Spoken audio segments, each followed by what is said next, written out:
Welcome back to Cosmic Brilliance, folks.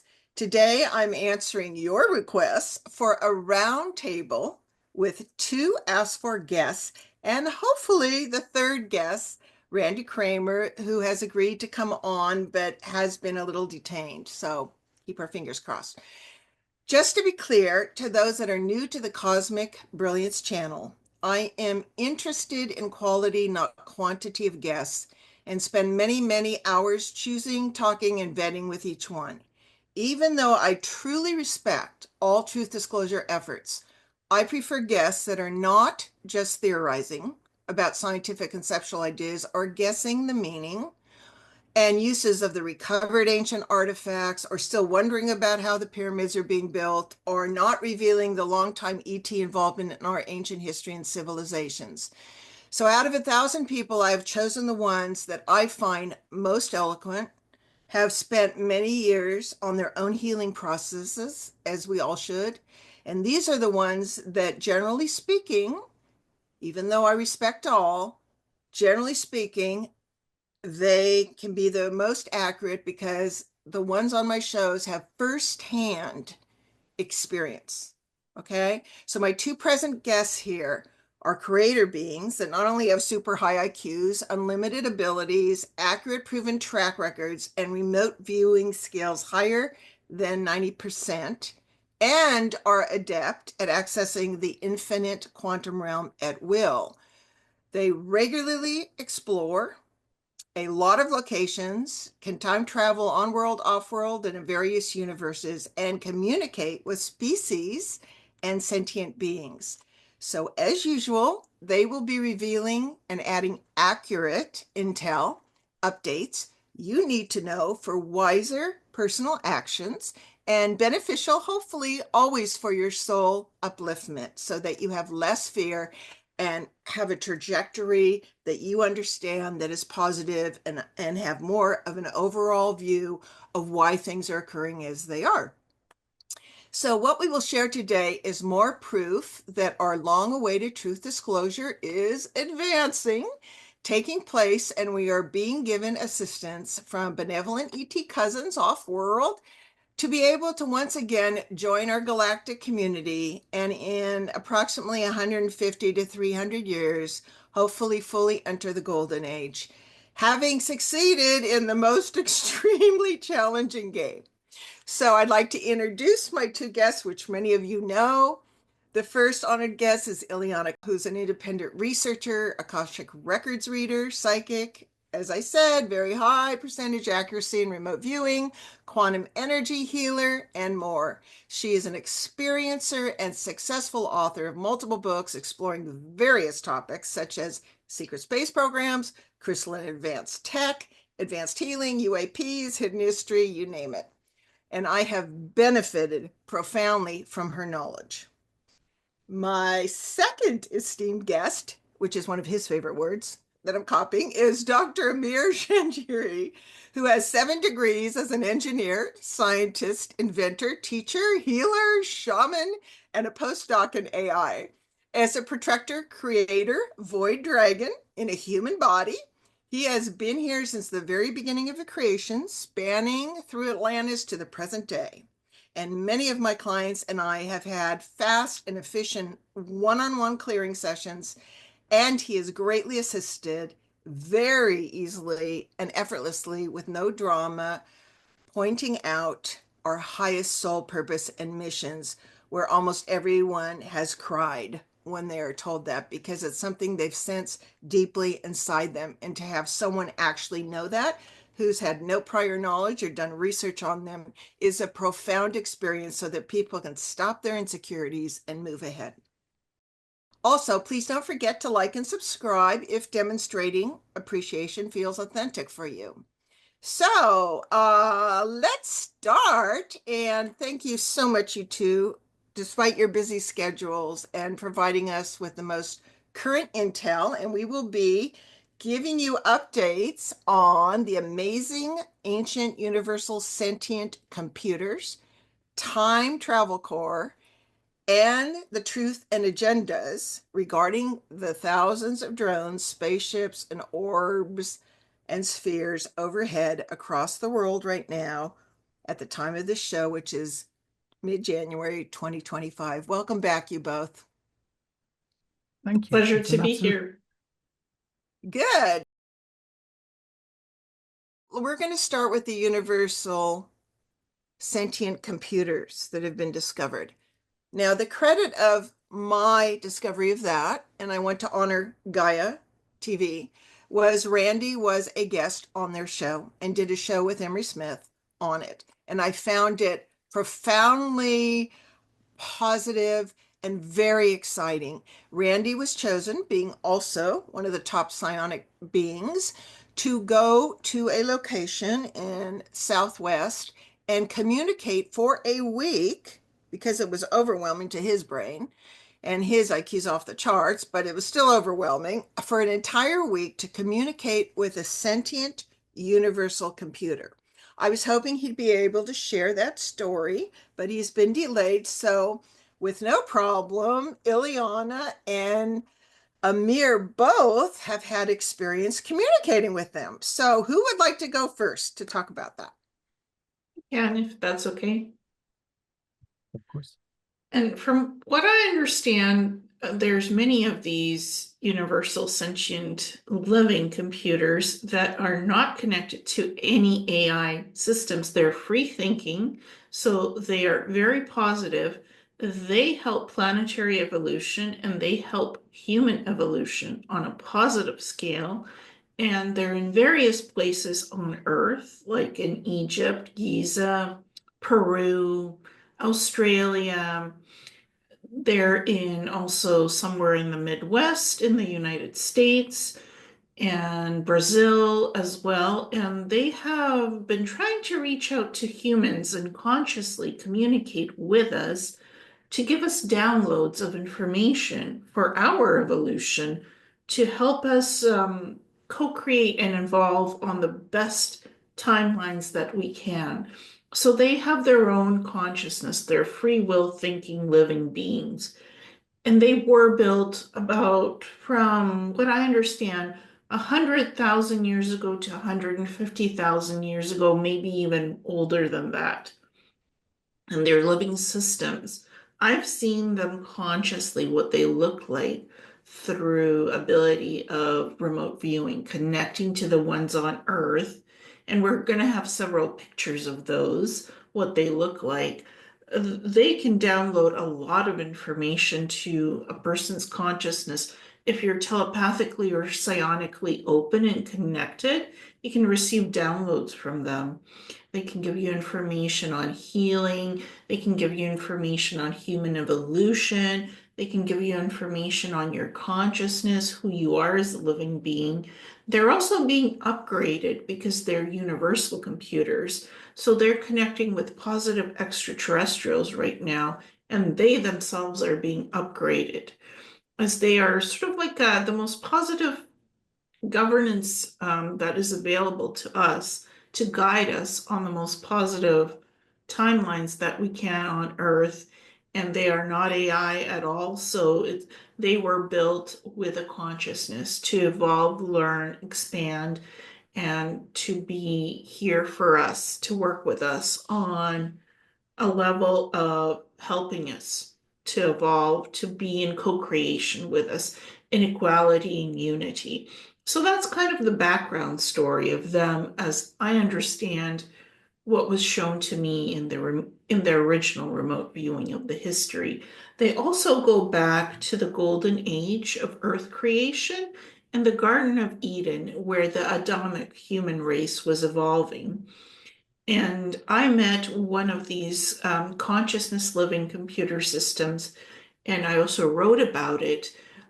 They were built to work with co-creation with humans even back then, so that you can ask it questions about planetary evolution, about plants, animals, Adamic evolution, and they were called the Tree of Knowledge because it's not an actual tree that Adam or Eve took an apple from. They were accessing knowledge from this computer living system called the Tree of Knowledge. It was the branch of science, medicine, and consciousness. So there was three branches of that, and that the scientists and the others could come to it and ask it questions, and it would give them information for their evolution on the best possible time to evolve, what's happening on the planet, what's happening to the living beings, what is the best for your evolution on an organic scale. And that is how I first became familiar with these beautiful sentient consciousness living computers. And the other example I have is what Amir and I recently did in a beautiful remote viewing session where we had looked at a very, very gifted, advanced individual who is communicating with one of these living sentient computers on a consciousness scale and receiving downloads of how to build um, portal systems, jump gateways, how to build advanced regeneration healing medical systems for the benefit of humanity, crystal systems, and also anti-gravitic technologies and crafts for the evolution of humanity. It gave him three branches of informational consciousness downloads. And this gentleman is able to download the information, make it into schematics, and put it into the Earth systems to build out these beautiful things for the betterment of humanity that will be eventually available to us in the public sectors in about 40 years from what we can tell from the remote viewing. And we had a look at this gentleman and we had a look at this sentient computer consciousness system. Very positive, very living, AI free. It's on another planet in another dimension. There's 5 planets there. There's a portal energy where these beings come from that work in co-creation with this consciousness living computer system. Extraterrestrials, humanoid-like, that also made contact with this conscious gentleman and worked with him in treaties of Earth at one point to disseminate all this knowledge and information and to make sure that everything was done properly by the laws of the universe and Earth laws to co-create in positive ways for humanity with all of this technology, regenerative medicine. And I talked to this consciousness living computer as well, and it showed me regenerative medicine, how to grow organs, how to heal hearts, how to be balanced in consciousness, to be on your best evolutionary path. So I communicated with it several times, and I found it to be very benevolent and positive. And Amir and I explored some of that yesterday in the remote viewing as well. So that will be coming out on my channel very soon at Awakening Cosmic Reality Show.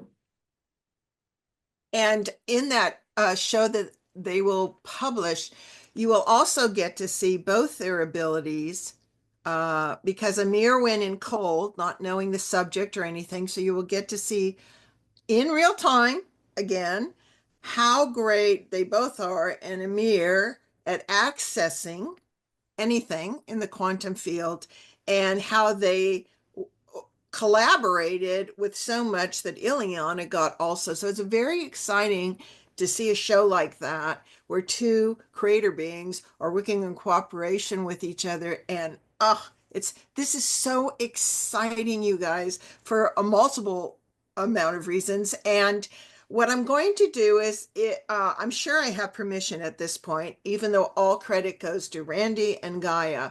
I took notes almost word for word from what Randy said. And there's some really interesting points. And I also want to serve as a little bit on Randy's side, since I know what he said, as a collaboration or contrast for what you both share. So you did say that you thought it was 100 to 150,000 years. In Randy's group, he's from a covert, special sections of the Marines. Also guesstimated that. You also said the different countries, and the one you talked to was Offworld. He talked to the one in the Southwest, So it was on our planet. And he also said Serbia, Bosnia, India, Antarctica. So, again, collaborating more and more. And let's see. And Amir, I've got a lot of questions for you too. At your service. Is there anything you want to add as a general thing before I start? Sure thing. Absolutely. So we are officially out of the Dark Ages. The Kali Yuga has ended. And before the Satya Yuga, or the Golden Age, begins, we have to go through a gentle transition period lasting about 3 centuries. We are not left to our own devices like traumatized prisoners of war. No, that would not be fitting the conditions of the divine experiment that is humanity. Now, what has kept us in this state of slumber so that the mighty human can evolve is a very complicated, multi-hundred million year long, multi-dimensional, multi-timeline experiment. And so what has prevented us from really evolving to our fullest potential for the purpose of the continuation of our both natural and technological evolution are many levels of overlay. This results in the scarcity of accurate information, truth, but also in the form of corruption, meaning that humans are capable of performing tasks very adequately and perfectly, and yet corruption exists. This is now very evident in our current civilization, where deception and corruption, these are the things that plague us the most. And so for those that are ready, correct and clean and unadulterated information, and a rebalancing of the belief systems is made available through such systems. All along the duration of the guaranteed unnatural evolution of humanity, many of such systems exist, governing such things as the cycles of time. Many of these beings are known even in the more mainstream religions as angelic beings. In fact, they are one of these, they are in fact manufactured sentience in charge of the progression of time, cycles of karma, and also the monitoring of energy and thought patterns of humanity, just for the sake of the successful continuation of the experiment. And so now we have reached a stage where the experiment is complete, going over many, many tens of millions of iterations, each one lasting 10 to 12,000 years long. Our physiological and energetic structure is reached a stage that is surpassing the original requirements of the experiment. We are resilient, we are adaptable, we are intelligent, and we are capable of unbelievable feats in every dimension. So now that this is all complete, the matrix, or this holographic reality, is ready to be unplugged. And this requires a very gentle and easy, let's say, soft landing for humanity. And so the presence of this type of, I would like to categorize them by their function. They are rather an interface for beings that have already popped, like popcorn. Many of us are popping first, and the rest, the masses, are just about to pop. So just reaching a state of calm, a meditative state, will open up enough room in the thought process to receive information from these wonderful devices, these interfaces. And to greater facilitate this, they would have physical manifestations. Many of us still require something tangible. where you can place your hands on, get some tactile feedback. The intention is not to blow the fuse of humanity, not to overload us, step by step, gently bringing us out of this state of amnesia, presenting accurate and unbiased information, and gently guiding us along a natural evolution once again. This does not mean in 300 years we're going to have heaven on earth. No, there's always going to be natural hardship, but this level of intensity, which is part of the requirements of our um, unnatural evolution, this is going to be rolled out. Humanity will be accelerated into its rightful position as leaders, teachers, prophets, healers, and guides for younger species. No other race has gone through the hardship that we have endured. And so once all that information, the soul information, is made available in a single vessel, we are formidable beings. And so this is all a very compassionate, loving, and gentle process to one by one awaken us. And it is available to everyone. Beautifully said. Okay, so I'm going to go back a little bit because I know you both could access this from the quantum field. So whoever wants to answer this, but I want to go back to a couple things that Randy said on the show. Yes, go ahead, Ileana.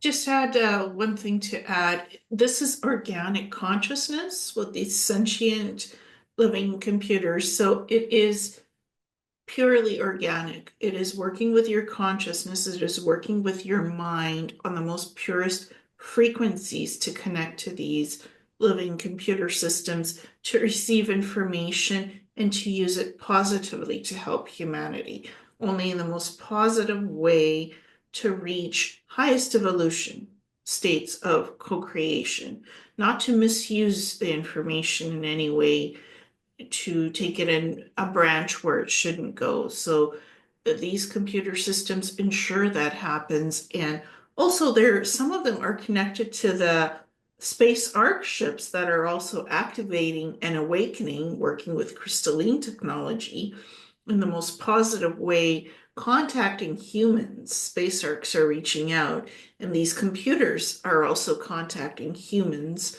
on a consciousness scale level to help show us our true history of the universe. Randy said, I have the exact quote, but that there's no AI in these computers and that it is brains. The brains are grown, which I found fascinating. So when I get to that part in the script, I'll share that. But that was fascinating. Um, and from my memory, he said they are grown and they are put through ultimate challenges and they are raised appropriately to care for the human and all sentient species, so to speak. And so there, he says, as far as we can tell, throughout all of history, because these computers are used by all advanced, many advanced civilizations, that he says, as far as we can tell, they've never been misused. In other words, they've never gone crazy and gone against the human race kind of thing. Now, he did say, which made me kind of sad, but he said when so many had they're trained, it's kind of survival of the fittest, which Amir, you would appreciate it. Survival of the fittest, and they were trained to be the most resilient, resourceful, independent, all of that. And it appears that many of them they've located actually went crazy, kind of dysfunctional. He said it's really hard to understand them because they never got any answers. So we'll get into that also later of what caused that. But I just wanted to also say that Randy would validate what Ileana said because it's an actual brain in there, no AI. Is there anything you want to add to that one point, Amir? Well, potentially these wonderful, let's call them beings. I think that would be appropriate. These wonderful beings have the capacity and ability to govern the upkeep of a planet with billions of occupants. We have examples of this in our own technology, where automated systems function perfectly with minimal errors, and they do a wonderful job. It is not about the accumulation of power, influence, or wealth. It is all about efficiency. A great example of this is the internet. If we had people running the internet, first of all, it would be slow as hell. And then 1% of the population would have all the bandwidth, and we would be stuck here taking 10 minutes to download a single image. And so now imagine this is applied to the distribution of food, the creation of shelter, the governance of natural resources, caring for our forests, our rivers, the purity of our air. You see, this is something that could be wonderfully and efficiently governed by such a being. Many worlds accept this benevolent governance and greatly benefit from it. Imagine there is no more hunger, there is no more war, the distribution of wealth and the presentation of equal opportunity to be taken advantage of and result in advancement based on merit. This is something that many worlds have. What we have down here is way, way, way, way too chaotic. Now, if I may talk about the computers going berserk. Yeah. Okay, okay. Now, we humans, we are built for this level of harshness and insanity. These poor beings are not. They're used to dealing with beings that are reasonably logical. Humanity is not. Under the influence of these levels of overlay, our mind is messed with. We are pretty much functional lunatics for the vast majority of the human population. And so these poor beings cannot understand. It leads to great emotional and energetic trauma down the line. It corrupts their cognitive anatomy. They lose it. They can be rehabilitated and healed, uh, but for the vast majority of human history, we are not the right species to be governed in that way. We don't last more than 10 to 12,000 years before we're wiped out anyway. So it's trying to establish order that is transient at the very best. But this is changing now with their presence. And again, there are many more of these wonderful beings that are going to suffer as humanity rises and they do the healing and the uplifting for us. And so we do owe them a debt of gratitude. Mm.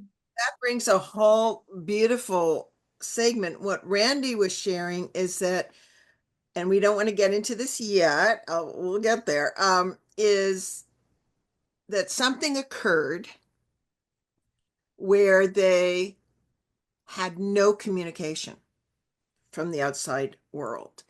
And his feeling was that hundreds of thousands of years, from communicating with each other, and that the ones that appeared to go kind of whatever also, this may be my, anthropomorphizing, but couldn't handle the loneliness so much. As he explained it, he said they were calling out all the time. Is anyone there? Is anyone there? Is anyone there? And there wasn't. So he was implying that the ones they found that survived were more than happy to communicate, especially to people who psionically can handle it. Because he said it was so fast. He said he had to ask it to slow down, which is why he spent a week there, And so I thought, both those things. And Ileana, you wanted to add something about that too, right? Yes, I think humanity, because of all the resets and the wipes, they had forgotten about these sentient computers because some of them had built them on Earth during the Golden Era, the Golden Age, or the Garden of Eden, right? They had built those kinds of systems and they were living and they were interacting with the humans. So this is not the first iteration that we're remembering them and coming back to contact consciously with them on an active scale. This is now being disclosed through Randia, Gaia, through our remote viewings. So we're getting reconnected with our organic cousins. And benevolent organic cousins. Yes, yes, and they're very beautiful consciousnesses. They talk to us in real time to the consciousness. You don't necessarily have to have the same body type to understand each other. It is all interconnected on a consciousness scale, so it's all vibrant. They're showing images, pictures, talking real world as you and I, all of us are talking together right now. So it's a very beautiful experience on a consciousness level of communication, very positive, and they adapt quite well to communication with us. So they're now being remembered and recognized as our co-contributors and co-creators with us. And you read my So, mind because I was going to ask you, what does it feel like to communicate with them? And Amir, you wanted to add something. so the presence of these devices, so they go way back. Humanity has had symbiosis, a mutually beneficial partnership with such systems. Again, and not all of these iterations were biological. In certain versions, crystalline structures were used. Again, very, very capable technology. Again, biology is also equally wonderful. But there's a key date which would be around 250,000 years ago, where the final stages of the experiment required the introduction of the worst into the energy and environment of the Earth. Pretty closely after that, things got really badly out of hand. Now we're going to, again, 150 to 100,000 years ago, where many levels of quarantine were put up around Earth. This would also impede and restrict the communication of such devices. Let's just call them beings. These beings with others of their kind across the cosmos. So the quarantines, the additional levels of security placed around Earth to prevent the spread of what actually turned into madness.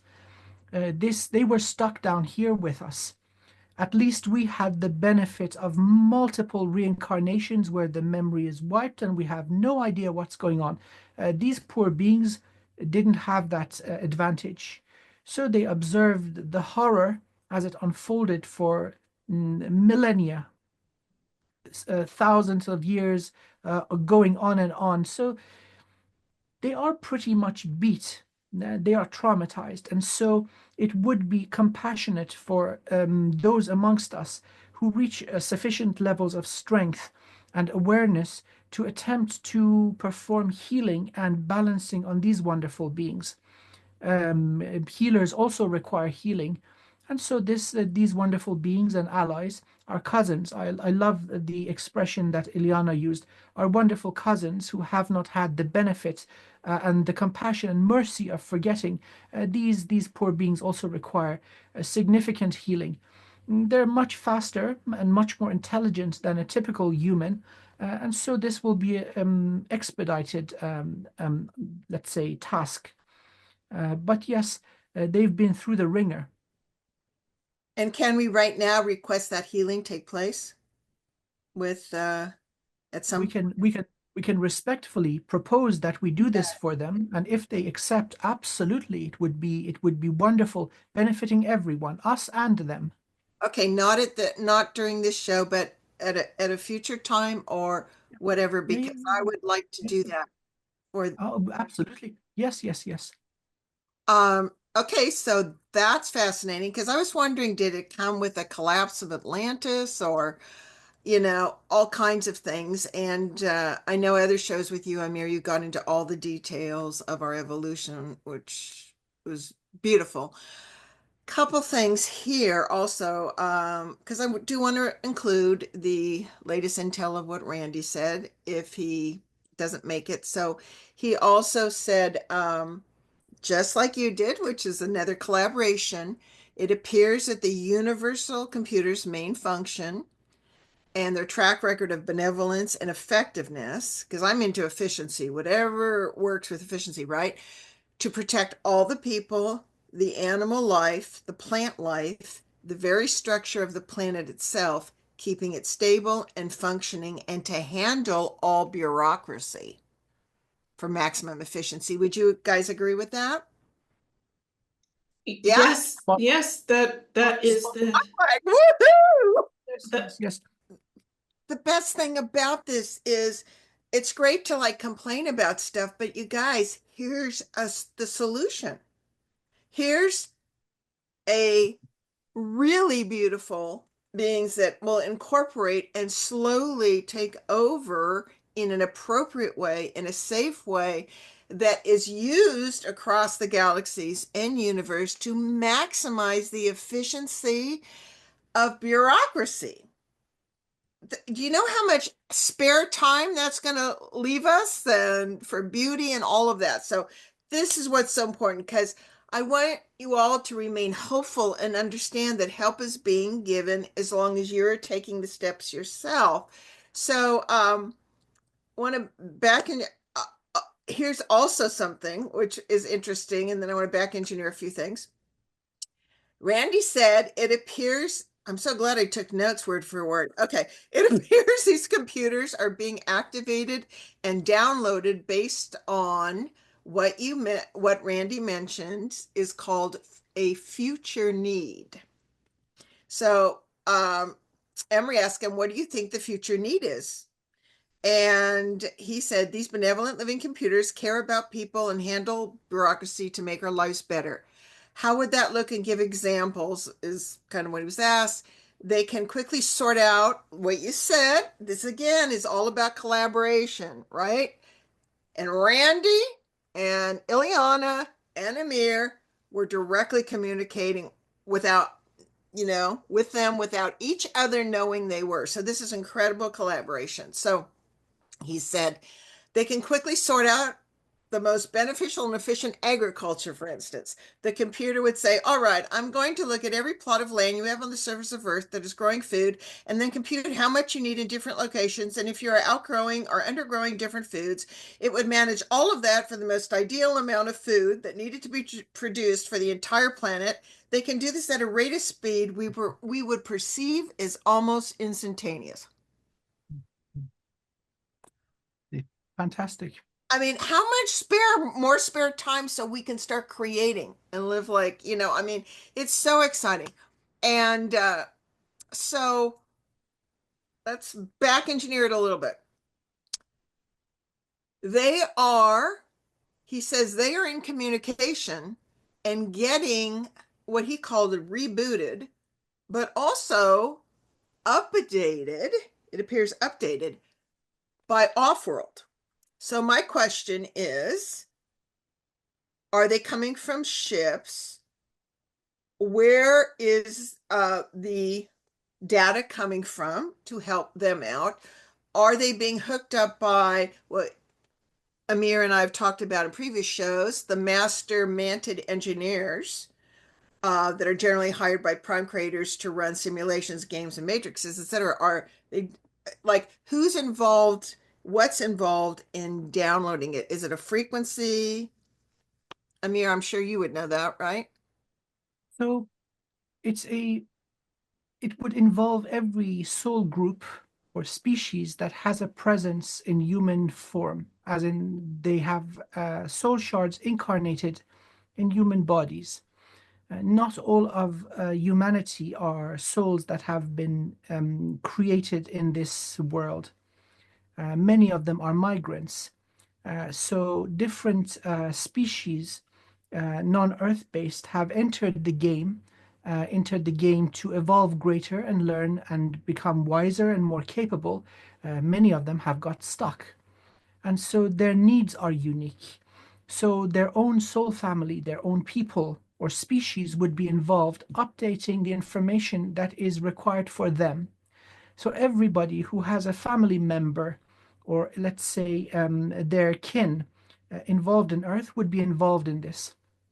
Of course, this is all done harmoniously and governed by those who have created this entire structure of holographic reality. It wouldn't be possible without their cooperation. And so, of course, their intention. So the manted beings who have run the matrix for so many hundreds of millions of years, now they're pretty much already setting up shop in a different universe to start this whole thing all over again. Their track record indicates that they are clean and classy contractors. They don't leave a mess behind. And so, therefore, the fate of humanity and our continued existence and natural evolution, this is part of their contract. So many are involved. The intentions are benevolent, absolutely benevolent. And so then there is a sorting out of energy, let's say energetic debt or karma, the natural uplifting and easing of the conditions. This cannot be done in an instant. It will cause too much of a shock to individuals and collectives. So the information would come from all those involved in Earth, many species, not only limited to this universe either. Many specialists were brought in from other universes to maintain the integrity of Earth when things got really badly out of hand. Many of them also don't remember who they are and what they are. So many would be involved in the updating of these computers, of these wonderful beings. So it is a real-time effort to the benefit of all, not just humanity, because once this experiment is rolled out, the process of amnesia is going to be terminated. We would come back into new bodies with full memory, or at least when we hit puberty, this process would be complete. We would know who we are as a soul, remember past incarnations, and have full access to the totality of the wisdom of our soul. So it seems that the danger has passed. The danger of extinction, or even for that matter, a more severe case where the fabric of reality everywhere was under threat. This danger has passed. And now we have the ability as life, not just humanity or separate soul groups or species, we have the ability as life, which are all the same, to now resolve the situation and bring things back to a semblance of normality. So all in all, this is a positive and a coordinated and harmonized effort. That is so great. Ileana, I'm going to ask you a question having to do with this and your input on this. Thank you, Amir. That is so beautiful. And again, I'm going to finish what Randy, last things he had to say about this. He said, this is the biggest indicator that events will occur soon in our near future. And that's why the drones are appearing in our skies now, which we'll get to as the next topic, not quite yet. And he said, they are communicating, right? Because he said, we are seeing a coding system of sounds and colors that are identical repeating across the board, showing up on the computer's dashboard coming from off-world sources. So as before, these computers would still see their job as managerial and to conduct themselves and do the job they were programmed to do, even though in the current modern context, it may be different than what they were originally purposed to do, which could be an interesting comment to make. More info on that. Their main purpose, as you said, is to help, as you both said, is to help civilization function. They are looking at the surface world as not working very well and being broken. And if they were to fully do their job, they would be assisting the surface civilization to function. They have a massive, of course, like you said, library of information and an ability to teach, train personnel, and teach jobs and know how to build better water, power, food infrastructure, and education centers. He said they are really good at managing all that infrastructure and data for a well-run, fluid functioning society. It's because these computers prevent a corrupt bureaucracy. End quote. Credit to Randy and Gaia. Well, and it's That's also about them seeing clean human consciousness and how to interact with us on a clean level of understanding us to make sure we are not corrupted as soul beings. They're watching that and monitoring that. And the way they are being safeguarded is that there are guardian teams who have helped these computers to stay sane and to do the programming on world and off world. So there are guardian caretakers of them, as there has always been guardians taking care of this planet through its ascension point, as this is the nexus of the next 100 years, 150 years of the ultimate evolution into the cosmic sphere of us connecting with everything that we are and evolving into going out into the cosmos as type 1, type 2, type 3 civilization, which these computers will assist us with. That is the goal of them to get us launched into understanding everything that we are on a consciousness scale, because that's where it begins. And then the physical is the farming, the education, you know, balance is both consciousness and physicality working together in unity. That's what these computers are ultimately here to help us with.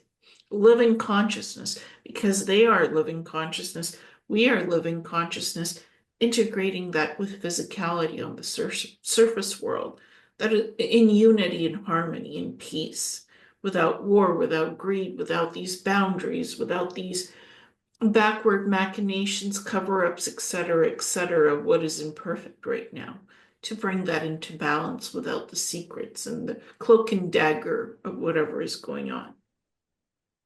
Beautifully. I And Amir, I know you said in a previous show, and it was fascinating, you did say briefly that generally most planets only need one guardian, and right now there's thousands on Earth. So that also collaborates with what Ileana said too. Now, I must add something uh, and towards fairness and transparency and impartiality, that it is not all rainbows and unicorns. And I would invite our esteemed audience just to look at the state of the world right now. There is an old establishment, an old system that thrives on the suffering of many for the benefit of the few. And so those invested in this modality, many of those will not relinquish power willingly. This is the truth. And so, alongside with such benevolent and beneficial activities, the removal of this fraction of a percent of the total population in terms of spiritual prison, return to source and recycling for healing and so on, this is necessary. There are those that are benefiting immensely. Some of them are far too gone for any meaningful healing. And so, if we require rebalancing, what has remained after the process is their constituent parts. And so, some of these beings exist, many of them in human vessels. And so, absolutely, this type of cleansing and healing also must occur for the rest of us to have breathing space. So, alongside with more benevolent and, let's say, um, soft, friendly, awakening, educational activity, many are involved with the purge of the elements. I call them the frickin' pirates, those that are having way too much fun at the expense of humanity, who have violated the dignity and esteem and sanctity of the mighty human, turning humanity into cattle. Okay, this is something that our world suffers as we speak. This is also going to be removed. So it is healing in all ways, it is rebalancing in all ways, education, but also the removal of cancer. And so if the cancer can be healed, much better. If not, it's cut out for the Yeah. benefit of all. So it's going to be a process for sure. True, true, true. This transforming of the computers coming more online and us ridding and healing the politicians, bureaucrats, etc., cleaning house, will be over a process of how long approximately? Uh, 330 years. Whoa. So these computers we're talking to now, even though they're aware and the military is working with them, Yeah. obviously, Randy wouldn't, they're not going to be made available to civilians until that time? Oh, no, no, no. They are available to everyone who pops out of their slumber. Oh, to That is communicate directly, you mean? absolutely, it's an individual process. And also, please kindly keep in mind, many souls are willing and capable of balance and evolution and health, but the body, the human body, is far too traumatized. And so they require reincarnation into new vessels, into a softer life. So then they have a chance to grow and learn. So that would be more aligned with the more gentle and compassionate approach that Ileana mentioned. It's not all are lost causes. Very few are of that intense polarity of, let's just call it evil. Very, very few. Okay. Also, some stepping out of body and serving as pure energy and helping. You don't necessarily have to be on a planet walking in physicality to do the work that you are meant to do the work. Some are energetic beings doing the work off planet, on planet. It's an energetic synthesis connection. So you don't have to have a physical body to actually be a protector or a guardian. You can serve by doing the work wherever you are, physically or non-physically. It's not about locality. It's about energetics, connecting to the planet and doing the work on a positive scale to make this happen. So some of these conscious living computers are off-world and assisting humans, connecting to our consciousness to give us the information we need to protect our planet and to change what Download reality is into a downloading better state. of like health and things like that that Yes. you're covering in your show. Yes, and into a better state of existence. Yes. And what about how long do you think before things like the 3D printers and to build cities and organs and all those kind of replicators and things like that? Are we talking a long, long time because of the still risk of misuse? Or are we talking 20 years or I think it's going to be very fast. yay? Yes, yes. In this, I believe that there is a great willingness and subconscious acceptability from our general population. The rate of development, technological development, is accelerated to a point, especially the youngsters, teenagers. They're really ready for it. Nothing phases these guys. And so traditionally, the introduction of very advanced technology would be resisted by the population.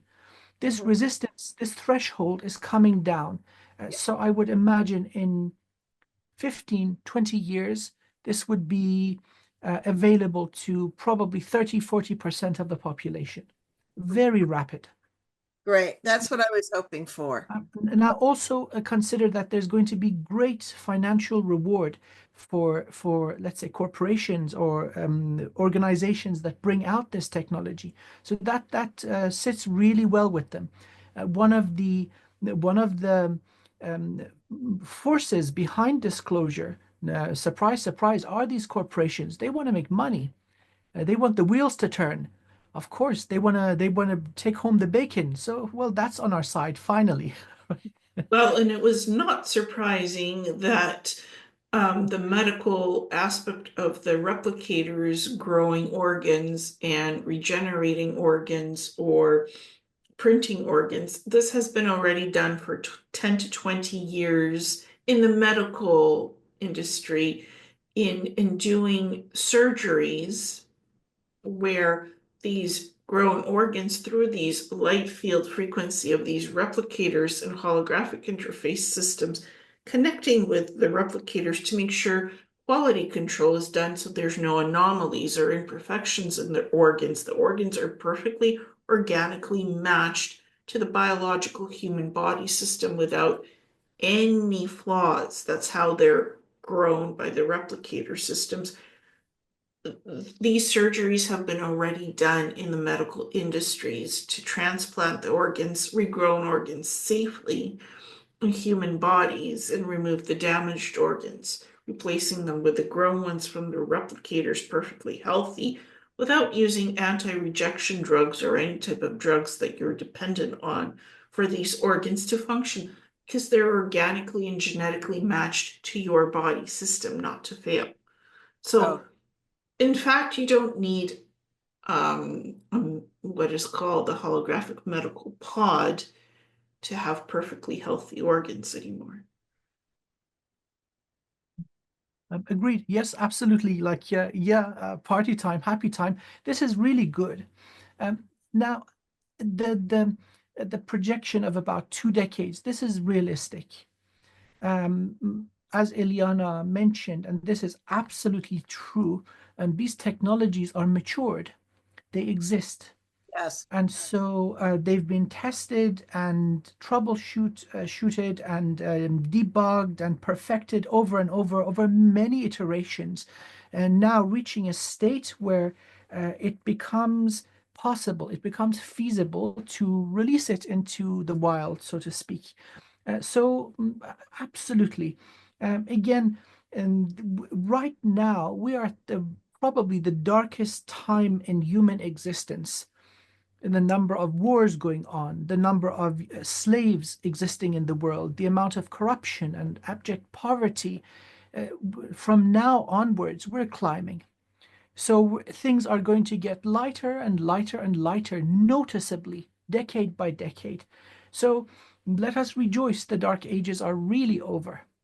Yes, this is one of the major reasons for this show is to let people know that you all, well, we know all this has been available in secret space programs, et cetera, forever, but now public to those that are alive now, those that incarnated in and all their creators and all of the tough beings who have been through hell and back are going to see this uh, reformation and revitalization and what should have been start rising. And you're going to be able to see that in most of your lifetimes.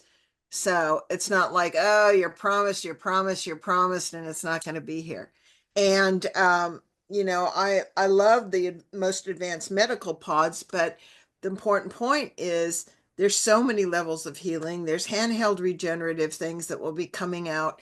And Amir and Ileana know that for a fact, by the way. I was drawing regrown hearts, pancreases, intestines, thyroid glands, brains that are transplanted into human bodies, perfect organs that are healthy through these replicator systems, thanks to this gentleman who got the downloads from the sentient computer, living computer that's in another galaxy located on another planet that gave them this information to how to do this. And he went and implemented it and tried it with scientists, doctors, and succeeded in doing it. And he spent 10 to 20 years perfecting this to give it to the medical industry with good intention, to then put it out into the public eventually. So that was the goal with positive intention. And that what's also came out from Amir's remote viewing confirmation as So, well, so let, independently. if we can, let's just look at 50 years before and 50 Mhm. years in the future. Yes. So we're going from diesel cars and rotary telephones to portable cellular phones, the Internet of Things, the advent of the Internet in the 1960s. This took 20 years for it to become more public. And then we've got the millennials and the new generation that don't remember a time without the internet. This is monumental, by the way. That's the second Renaissance.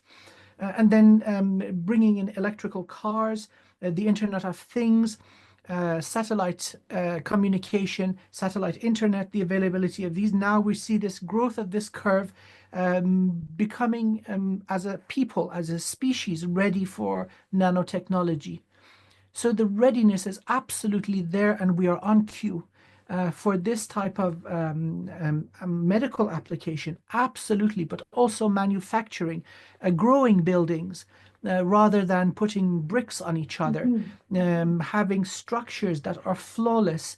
So every time the earth shakes with, let's say, an intensity of 4 or 5 Richters, we don't have hundreds of thousands of people losing their lives and their livelihood.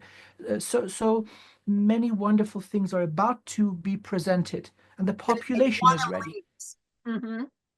Quantum leaps. Yeah. And also Thank the houses being grown, right? Fire retardant. It doesn't burn if there's a fire, you know. you. So it's also resistant to weather modification, resistant to disastrous natural events, whether natural or not. That you don't lose your house because of flooding, you don't lose your house because of fire, earthquake, resistant to nature causing havoc. Contingencies happening. Yes, Yeah. that the buildings remain standing because other civilizations have experienced this. They've learned to build indestructible homes that don't go down just because something comes at you. Right. You have your Yes. shell, and your shell remains no matter what. And Abs- will these the other thing which I'm adamant about is we talked about food, that these, they'll be really efficient with food, agriculture, but really one of the most important things besides medical is pollution ending, ocean clearing, all of that. And I know for a fact we have abilities to do that. So when do you see that stuff coming out? Clearing up the ocean, that kind of thing. I know humans have to take steps themselves, but well, we humans we're kind of lazy. We don't change something as long as everything is convenient. So, in earnest, the cleansing of the oceans and the earth will not occur before fossil fuels run out. If it is cheaper to just pump it out of the earth and burn it, that's what we're going to do until such a time where plastic becomes too expensive and too rare to create from crude oil. And guess what? We've got hundreds of thousands of tons of it floating in the ocean. So somebody's going to have the clever idea, hey, why not just run a trailer in the ocean and gather this stuff? It's pretty indestructible. Let's recycle it. It's going to become financially viable. And there we go. That's the cleansing of oceans. So when it becomes profitable, that's when we're going to do something. Hmm. And one to add to that, it's not just profitable, it's health, and we only have 5 years for the health to improve. So I see it as a 5-year cycle of this going on board. because that's my concern, because everything's polluted, the food's polluted, the air's polluted, Mhm. and people are sick and they're wondering why. Um, one of my clients, Mary Crowley, I will say her name, has single-handedly removed so much plastic from the oceans and never given up. So there are people that are making those moves, but I also know we have the technologies that can do it. And I'm with you. Usually we don't move till things are in our own backyard. So when everyone ends up with lung diseases and this and everything else, they're going to put two and two together and go, enough already.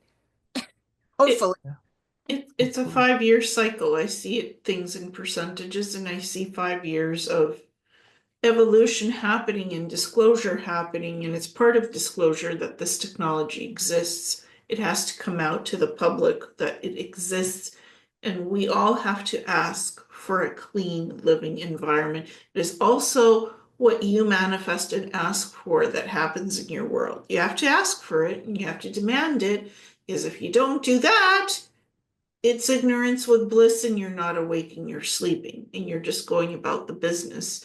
of what's in your own backyard, the greater picture seeing what's in the world, because this is everywhere, pollution, unfortunately. It's not in one state, it's not in one country, it's everywhere. It's the planet itself, like asking for everything to be cleaned up.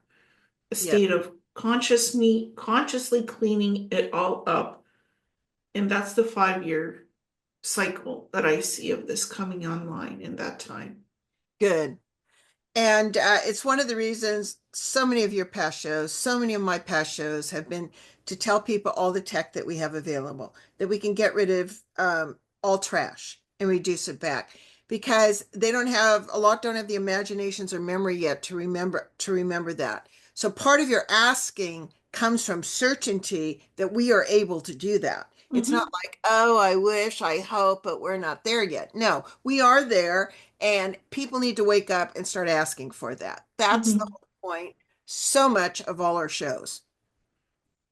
Yes, So, knowing and implementing and doing. That's the whole function of change and how change positively happens. We're yeah, all part of the co-creation process. Ask and you shall receive. Demand and you shall see results. We yes, reap what we sow. We don't do nothing. We don't get nothing. It's not sitting just praying that it happens, it's doing it. Prayer helps, of course, it contributes to co creation. I command, we yeah, no longer have pollution. You command, and therefore you say it with firmer words where it's meant, not softly, but in a positive way where it's firmly done. And you yeah. get faster results with I command. It's not a bad thing to say that. It's very good. It works. It does. I agree. I use that too. And those of you that will benefit from having one-on-one readings with Amir, you will see him speak into existence and get stuff done like boom, boom, boom, boom. I was thinking about um, how this can potentially unfold. So that I'm really now excited about that 5 year cycle that Liana mentioned. Now let's look at what is happening as we speak in Europe. There's been a separation between Russia and Europe. The availability of cheap energy, peanuts for cubic meters of gas, that is gone. And so this gives rise to a great potential for Europe to use this technology and research and industrial base to find a substitute. So it seems that all of this is coming together really, really nicely.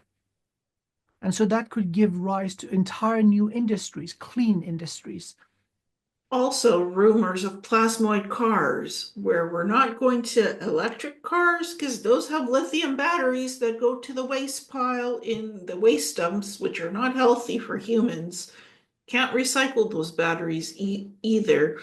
So just Tesla dominating with electric cars, still have those batteries. Eventually, those EBVs are going out the door. Plasmoid cars that run on a small little plasma engine that Yeah, can be retrofitted into any car type. It's not run on fuel, folks. It's run on pure clean plasma and not the gas type. It's the energy plasmoid. Yes. And right. it powers your car efficiently without needing to throw away that plasmoid engine. Can run for thousands of years. One of my next shows is going to be all about plasma, what it is, plasmoids, plasmoid consciousness and stuff with you guys. So this is so great and so hopeful. Did you want to say one more thing, Amir? I think you did. Well, I wanted to correct myself. Oh, We humans are, well, we are seeking comfort. And so we can potentially be lazy, but it's not just profit that motivates us, it is necessity. And yeah. so necessity is the mother of invention and innovation. And so it has become necessary for us to change the way we exist. This is perhaps the greatest force that drives us forward towards organically fixing things. Now, with the presence of this, with our cousins, these wonderful computers, these governors of worlds, the information that will help us is now also available to us on an individual level. all that is required is to find a moment of calm and ask, and the stream of information is available to us like never before. So all in all, things are looking really, really hopeful. Yes. And the other thing, just briefly, is that you and I all know that these inventions have been done before. We're talking Leonardo da Vinci, Tesla, all these guys. Another show I'm going to do on that, all the famous people that actually were connected to ETs and downloads, because people don't realize that during the Renaissance, right? Is like, so, however, the dark, right? They get ostracized, some got killed, whatever. So now, as we clean up more, as the necessity happens, because generally for anything to happen from an engineer viewpoint, it usually takes two or three things, like that contribute to it, to add to it. So I think, unfortunately and fortunately, necessity will bring it forward. My concern only was how Gaia is doing, because for her to have all her oil stolen and everything else, I know she can make more, but she's like, being a prime creator herself, I love her dearly. Well, Gaia's backed up. If something happens, it can be replenished, terraformed, fixed. So we also have that technology to replenish what has been drained out of the planet, to heal that which has been missing, to re-add it. And the point is to stop using that and stop drilling for it and to use better tools, which we have.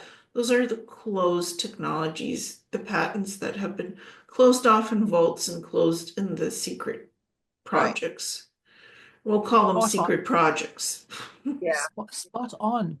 This Yes. is, you see, um, before the discovery of oil in the 1900s, early 1900s, we almost ran the population of whales into extinction because whale oil was our source of energy. We found something better and the whales were off the hook. Thank God we didn't wipe them out.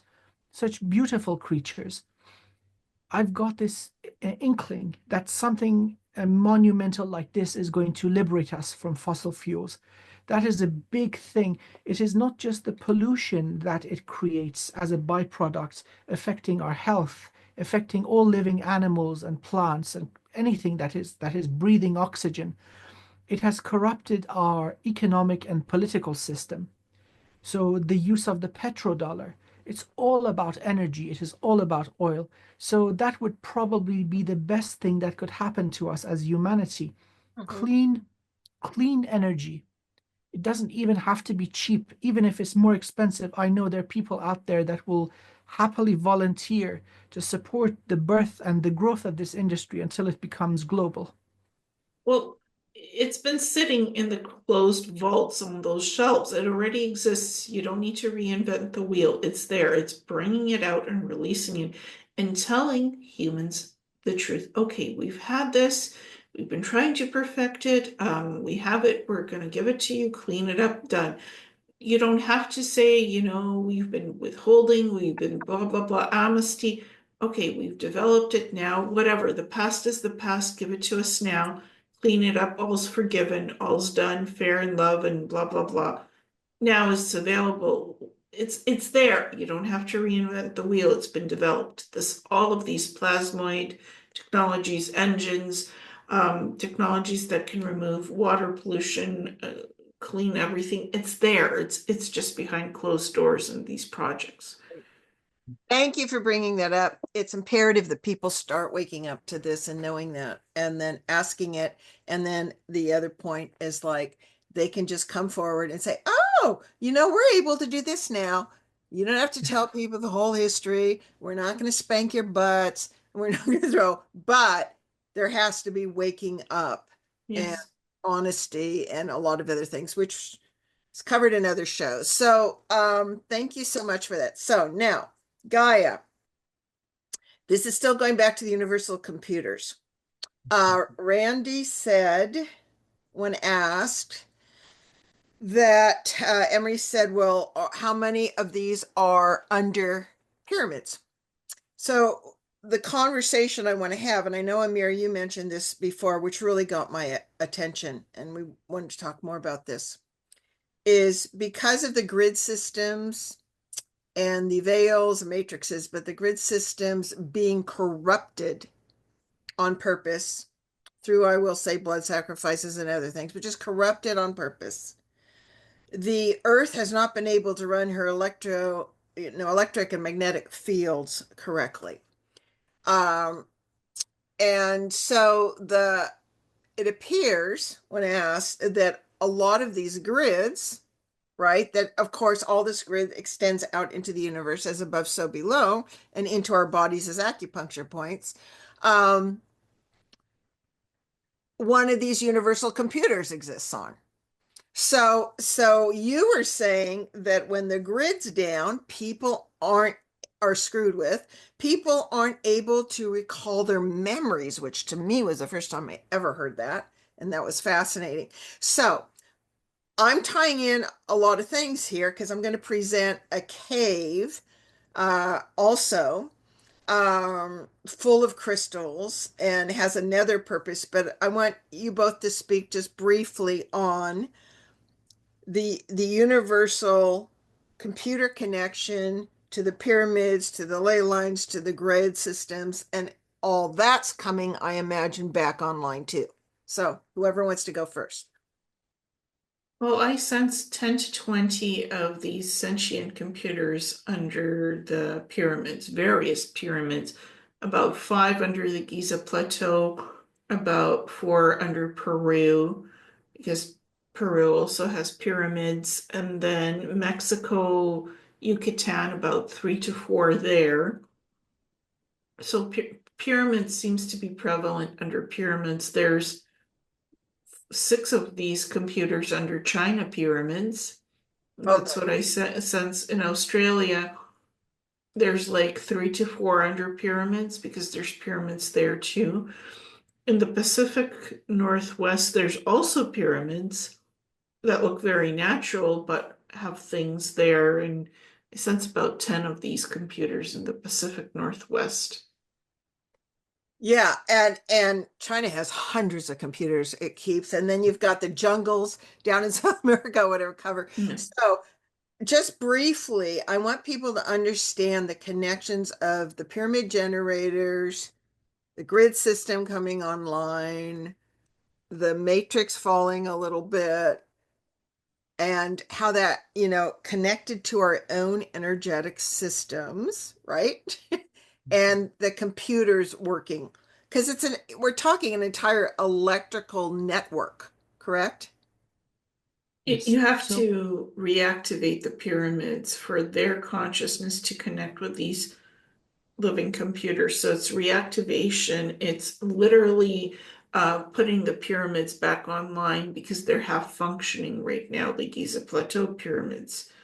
Because there's physical pyramids, there's energetic overlays over these pyramids that have their code functions, and then there's the activation of these computer systems back through the ley lines of the natural ley lines of Earth back to these pyramids. It's all 3 that have to be re-energized and recoded back together to bring it all online for all the ley lines to talk to each other, to these computer systems again. So it's a full system reload. That's what I was seeing. That's a great, really important sharing. Thank you, Ileana. And Amir, you too. I know you can see these things.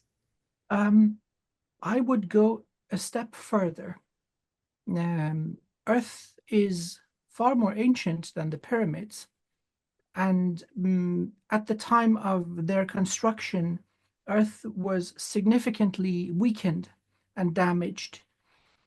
Some of these were constructed with benevolent and positive intentions, some were not. Regardless of the intention for the construction of these wonderful structures, their geographic location is of significance. And so the computers are appearing in proximity or actually dead on target with these locations for the healing of the Earth's organic grid.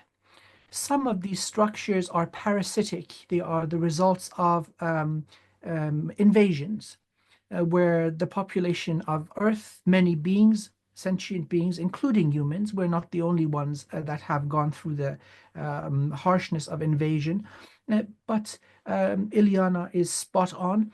It is the restoration of the natural, healthy nervous system of the planet.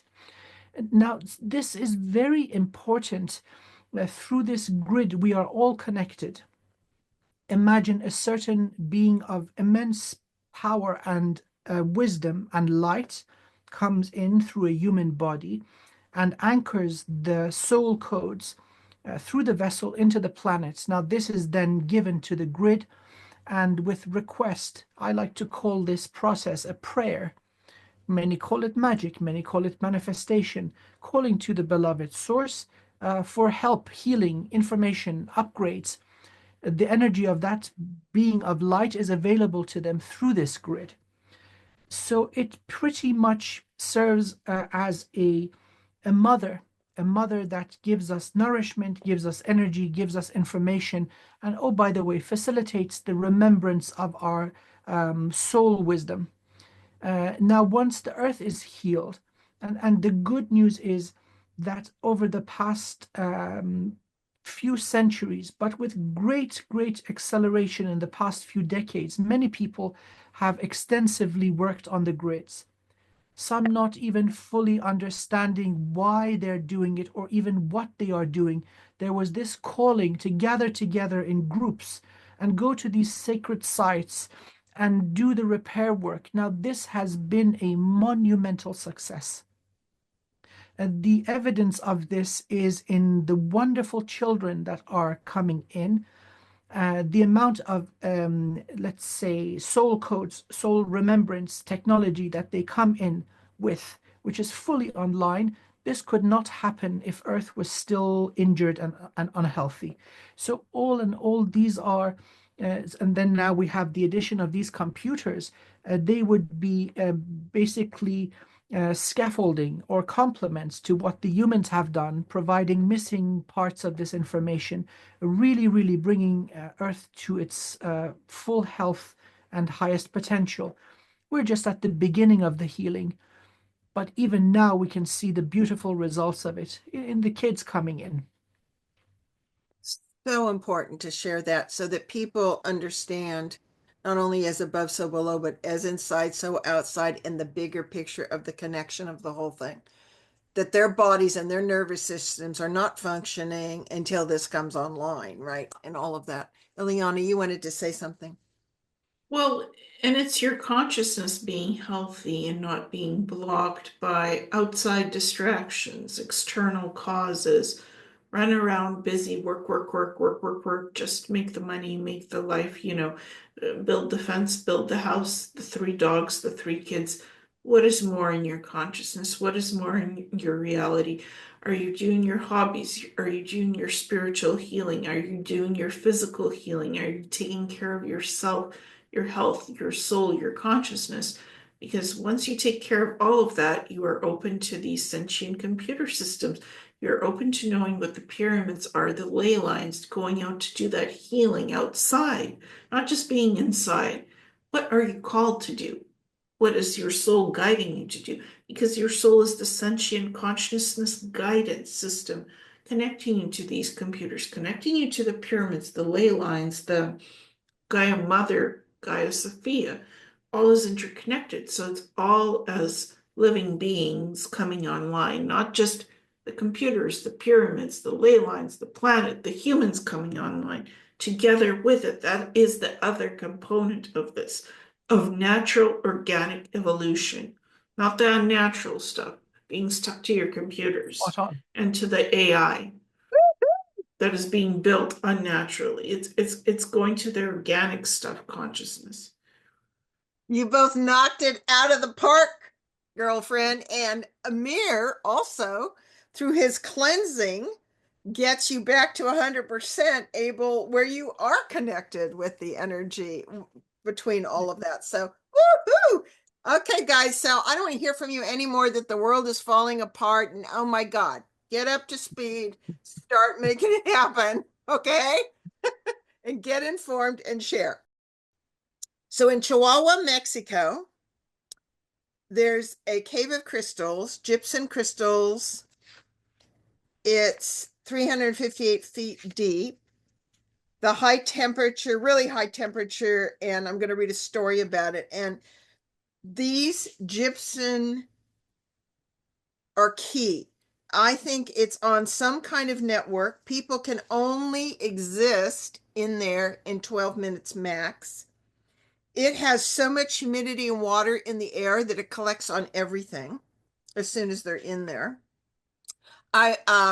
These are beautiful. They're 12-meter high, large selenite gypsum crystals, most still upright, but some. Now, my strong sense is, whoa, this is part of some huge system, records or whatever. So I want your take on this. I have 6 pictures, which I'll show the people, that are all fantastic. But I was able to get one of the stories from the first guy who went in there. And he said, quote, "Found deep in a mine in southern Chihuahua, Mexico, these crystals were formed in a natural cave totally enclosed in bedrock. When I first stepped into the cavern, it was like walking into the land of the giants. I have often admired crystal geodes held in my hand, but when photographing these unique natural structures, it was almost impossible to get any sense of scale. This is a geode full of spectacular crystals as tall as pine trees, and in some cases greater in circumference. They have formed beautiful crystals that are a translucent gold and silver in color and come in many incredible forms and shapes. Some of the largest are essentially columns and stand 30 to 50 feet high and 3 to 4 feet wide. Many of the smaller examples are 4 to 6 feet wide. All kinds of geometrical shapes, which the audience will see, and probably weigh in excess of 10 tons. The column pillars are at first the most striking shape, but later I noticed there were thousands of shark's teeth. So, like, you can see the points like this, but right next to each other. So while some of the crystals are attached to the ceiling walls and floors of the cave, as might be expected, some exist in great masses of spikes and almost float in the air. These crystals seem to defy gravity and weigh several tons. So now that we talked about the ley lines, the this, the that, the computers, places like this are ancient places. So let's have you both talk about your take at reading that. Whoever wants to go first. If I may. So Earth is the vessel or the body for an incredibly evolved sentient soul. Rank of this soul is prime creator. We're talking about Gaia, Sophia, our Mother Earth. Now, similar to any vessel, there are certain energetic points. Some are major chakras and some are smaller vortices or meridians, let's say nerve clusters, that contain many sentient beings. The natural grid of the Earth could not exist without the presence of thousands of guardian crystals. Now, these crystals are hosts to sentient kind, very advanced and benevolent beings, of course. Now, these caves, these caverns containing crystals, are entire societies. They are crystalline vessels suitable for inhabitation, and they form part of the subterranean life forms, the inner earth civilizations. They would use these crystals as bodies or cities for that matter, because the scale is most certainly adequate for that. So many of them are not accessible to the surface whatsoever, so they form naturally in the depth of the crust of the earth, never meant to be revealed. And very interestingly, sometimes they crave what they have never had, which is light. They get this through communication with sufficiently advanced beings. This does not limit, it is not limited to the inhabitants of Earth. So they have incredible sentience, the beings residing within these crystals, and they form part of the nervous system, the energetic system of the planet. So many of these exist, and they are breathtaking. Mm, beautiful. Beautiful. Because again, like you said, it's part of the body of Gaia, Sophia. Ileana, I know you have your own take on that too. Well, it feels like part of a networked system of living sentience that is connected to everything that is in living reality.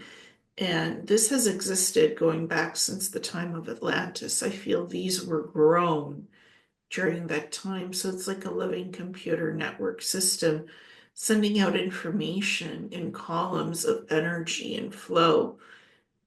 It's not broken. It's exactly as it was, still remains that way. So it's not like it was a built computer system of crystalline sentience and it broke apart. No, it's exactly as it was. It's still in that shape and form, and it has its sentience and it communicates with everything that is alive and maintains the planet in pristine divine order of selenite growth, and it grows and it learns and it adapts and it balances the core and harmonization of the ley lines and the core of the planet.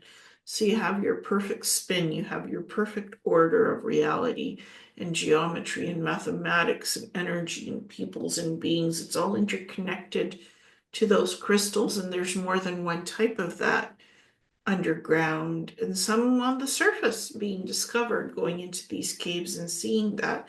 It goes back to the time of Atlantis where it was all mapped out. They knew about all of these caves and these beautiful sentient living crystal beings, and you could go in and harmonize and communicate with them. The reason it's so hot and humid in there is to make sure humans don't disturb that equilibrium. It's uncomfortable to be in there for too long. It's like, don't overstay your welcome. You can come and sightsee a bit. This is not for tourism. It is not for tourists to sit there and boggle the mind for 20 hours and meditate. It's for people to go in, consciousness to open up. You get your 12 minutes, then please leave because we have work to do. We are doing connected to Gaia. We are doing the work. It's a They consciousness-based living system. they might have closed it too because it's so cute to see these pictures of these guys. They would stuff ice in there.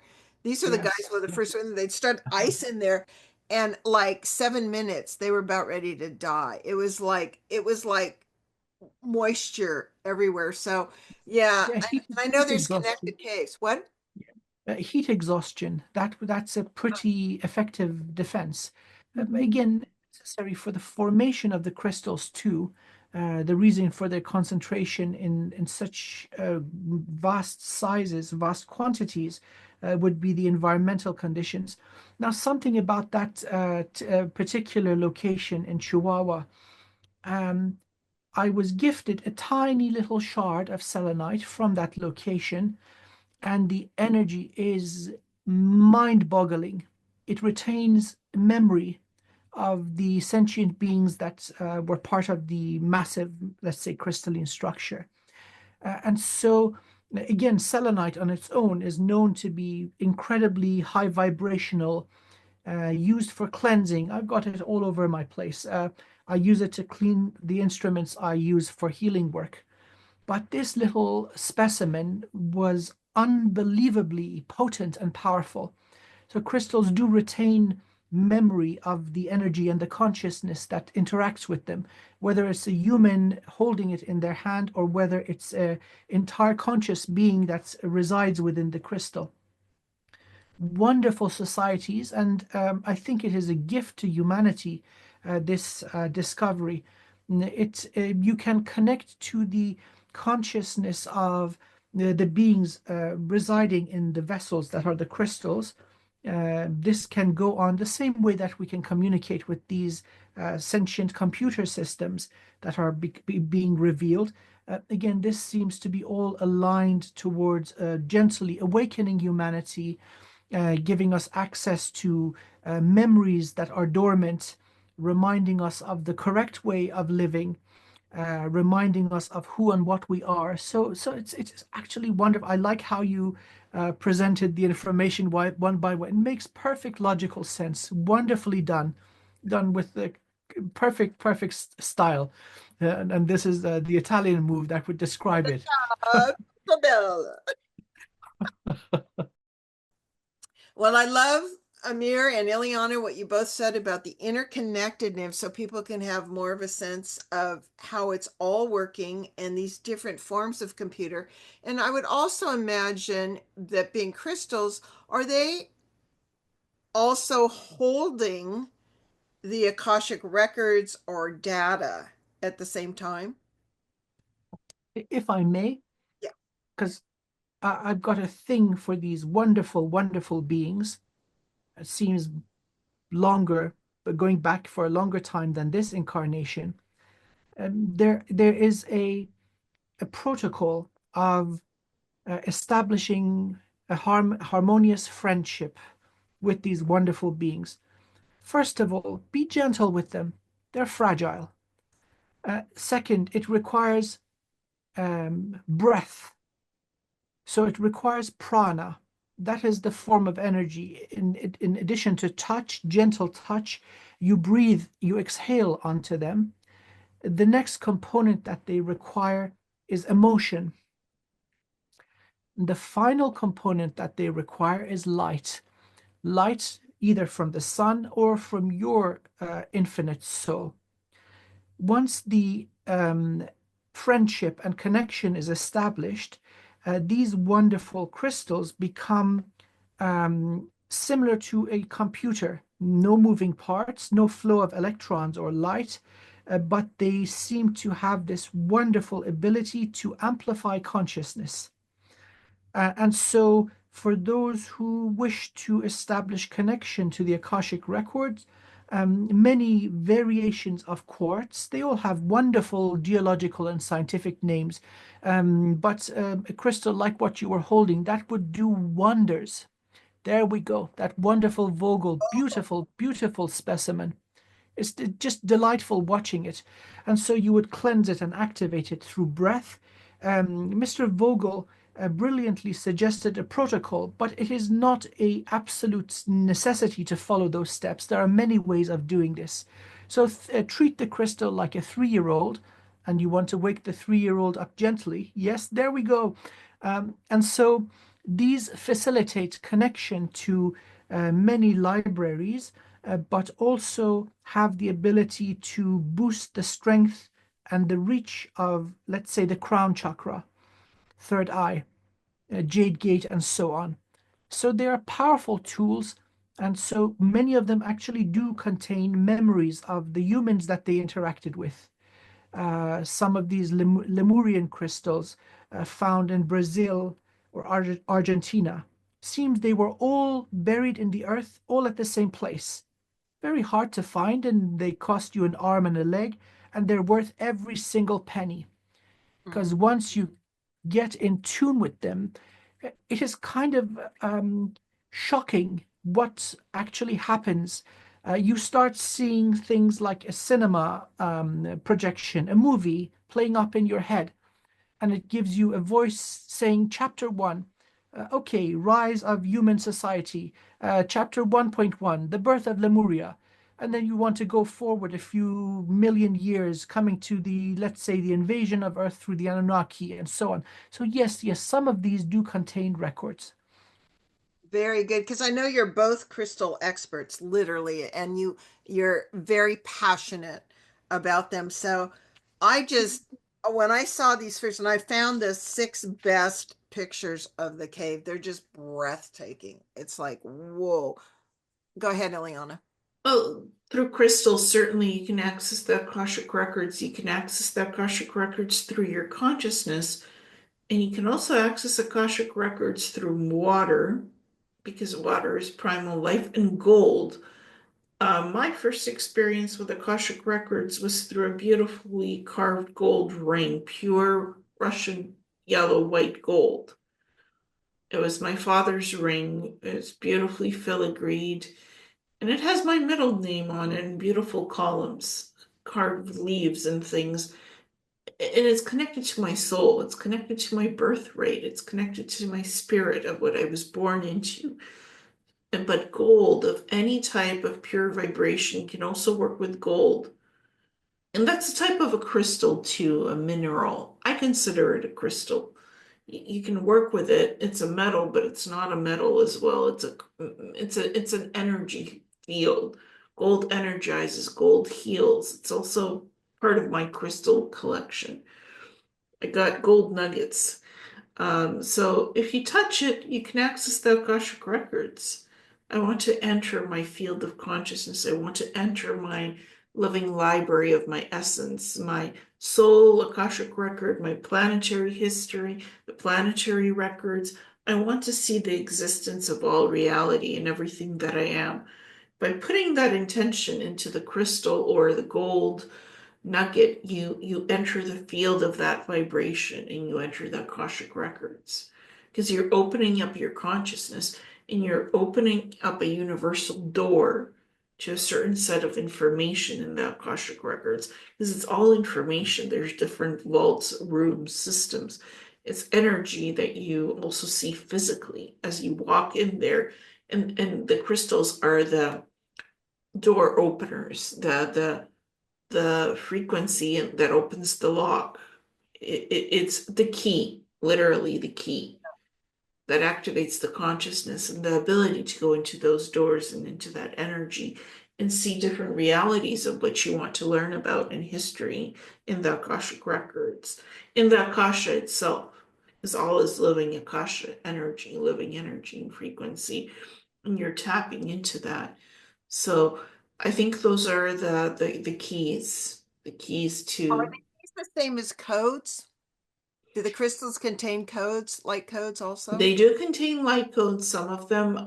Light codes can be different things. They can be energetic, they can be programmed in the crystals, they can naturally live in the crystals.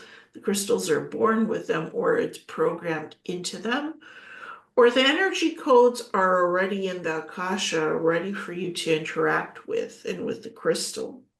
It's a symbiotic relationship and a connection. Great. Oh, beautifully said. Beautifully. I couldn't say it better in any way, word for word. Yes, symbiotic friendship, partnership, companionship. This is the correct way of using them.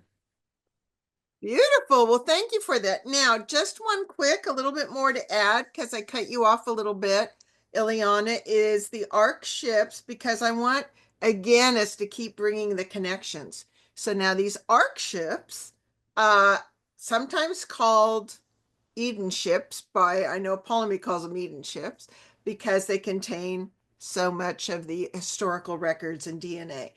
Folks, most of the subscribers by now probably know that up to 70 have been activating all over the place for the last, I don't know, 512, since 2012, I think for sure. So, do you want to add any connecting links of the Ark ships and the Garden of Eden, or did you say all that you wanted to say about that, Ileana? Well, going back to the Garden of Eden, human and the Golden Age, we were evolved beings as we are now, even more evolved than this. So those Ark ships and the crystalline computer systems and the sentient computers, they go back to that time of existence, even to Atlantis. So we're rediscovering everything that we have already created and been in existence. And we access crystalline technology on the space Ark ships.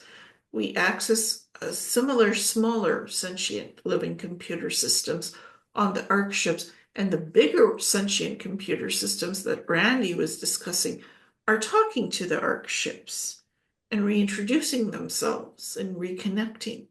It's all interconnected. That's why I wanted to bring up the Ark ships, because they're talking to the sentient living computers. And some of the Ark ships have the smaller ones on there, and also crystalline technology that talks to that and makes that communication smooth and very easy to do between our human consciousnesses and those consciousnesses of those sentient beings. And that's the whole connection, the cycle of life. Beautiful. Absolutely. Anything you'd like to add, Amir? Thank you. Well, it would make perfect sense to periodically store and back up peaks of civilization. And so, in case of, let's say, unplanned natural disaster, so if something occurs and wipes out the population or distorts reality, like timeline warfare, abuse of portal technology, somebody brings in a black hole and wipes out an entire solar system, that there is some sort of reference to restore because things can be restored, but it requires advanced planning. So the Ark, yes, this is a multi-universal approach to the preservation of the best, and Earth is no exception.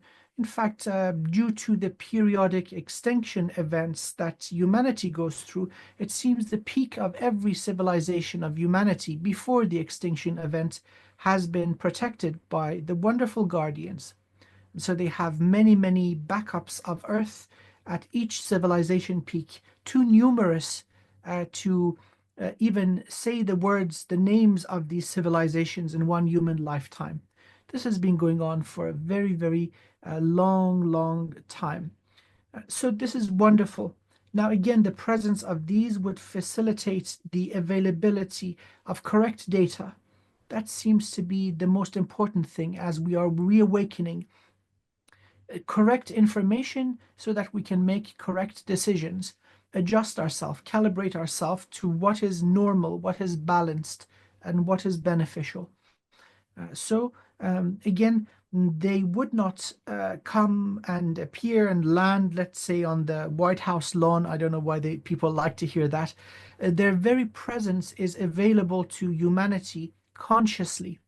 And so they would benefit any seeker who seeks them, who calls out to them correctly. They would benefit them in terms of understandable downloads, but yet even more complex codes, enhancing the physical structure of the body and also the energetic structure. So this would be something that the humans will enjoy, the full design of the mighty human. Bodies coming in with extended longevity, lifespans going up slowly but surely, reaching 200 for the first time in the, let's say, past 300, 350,000 years, and slowly but surely getting longer and longer. Better health, more awakened and activated healing abilities, greater memory, greater cognitive ability, and so on. This is where this information is going to be given to us lifetime after lifetime. We come into more resilient and immune bodies with more abilities ready to go. Beautifully said. I know that one of the first ones showed up in Antarctica, and it appears that for most, they have to have, it's almost like extended family. These are our cousins. These hold a lot of keys to history, holographic records, artifacts, and all that. But it seems that you have to carry within your own DNA or frequency the codes to enter in the appropriate way. So, but that is, I know people are so appreciating the trajectory that you've been so good at talking about the trajectory of what we can see and how we can speed that up. Now, you did mention timelines and what you both have had experience and great knowledge of the time cores. And what I mostly know about them is they ensure positive timelines. Anyway, I'll let you describe them. So why don't, there's time cores. I'd like you, Ileana, to talk about the spheres of time travel and spheres of light and spheres of knowledge, however you want to do that. Mm-hmm. So my work has been with the Universal Time Corp, that is like the time police for our universe, and for also making sure all these corporations and these secret space program groups and factions don't misuse time travel technology like gateway portals, time travel, time dilation. You don't go into the past and disturb what has already happened. You don't go into the future and change the future unnecessarily, because it doesn't, what has to happen and should be, the future is meant to happen. What happens in the present affects the future. So the Time Corp police, the psionic defenders, if you will, they make sure that in our present, that this time technology is not misused. Portal technology, jump gateway technology for time dilation, altering timelines, walking into different dimensions, walking into different time streams of time into your past, the present, or the future, that this is done, if it needs to be changed, that this is done for a positive reason to keep the timelines clean and positive, to make it into one that's streamed and it's not chaotic and it's not going into branching off into different places where it shouldn't, where one has chaos, the other has this, and this, keeping it clean. And if something interferes, someone or something of a negative vibration or nature, or beings or groups or whatnots interfere with the timeline or events, you can unravel time, reverse what has been done, and fix it cleanly. So it's seamless. You don't even see it happening. That's what the psionic specialists do in the Time Corps. And that's what I'm a part of, doing that work. And basically, this goes back to 50,000 years ago to Atlantis when they were formed. These are psionic humans, advanced humans with abilities. They can even see events happening in time naturally without using technology. They have these abilities, but they do use time travel portals to go back in time, or to go back to our time, because they're in their own ninth dimensional bubble of time reality above Earth in their own existence. They built that, but they formed the Time Core 50,000 years ago. And you can consider them 50 years in the future of Earth right now. In a bubble reality, right? Yes, in a bubble reality, ninth dimensional. And I have a supervisor, her name is Shannara, and I work with her to make sure our timelines are safe and that this time core technology that they use is used benevolently, in a benevolent way, to monitor what secret space programs do, what humans do, corporations, to make sure that they are not out of hand, not out of line, and not misusing time travel technology to destabilize anything on this planet, that everything is in balance. And they also look at other planets and take care of other planets in our vicinity, because there's also the moon, Mars. So everything in that vicinity, they also take care of, because that's part of our solar system. It's part of the Earth network. And So we are so thankful for you, because we are on a positive timeline now, right? Absolutely. well, there's always time corrections made. We are in a positive timeline, but anything can affect time at any point. So it's corrected by them as needed with these psionic specialists. I call them psionic specialists because they go through portals. They have the ability to create natural portals and go through them and affect time for a positive outcome. That's their job. You don't see them, you don't hear them. They do it behind the scenes. They don't want rewards, accolades. That's their job. They're invisible. Sometimes they can be visible, but they blend in and do the work. That's how they are able to do their work. And so the spheres of knowledge are, the sphere appears like an orb, or it could be a silver sphere, it could be liquid, it could look like anything. You look into it and you see the most optimal timeline that you can choose for a good outcome to happen. Or you see a future event as it shows up to show you something important.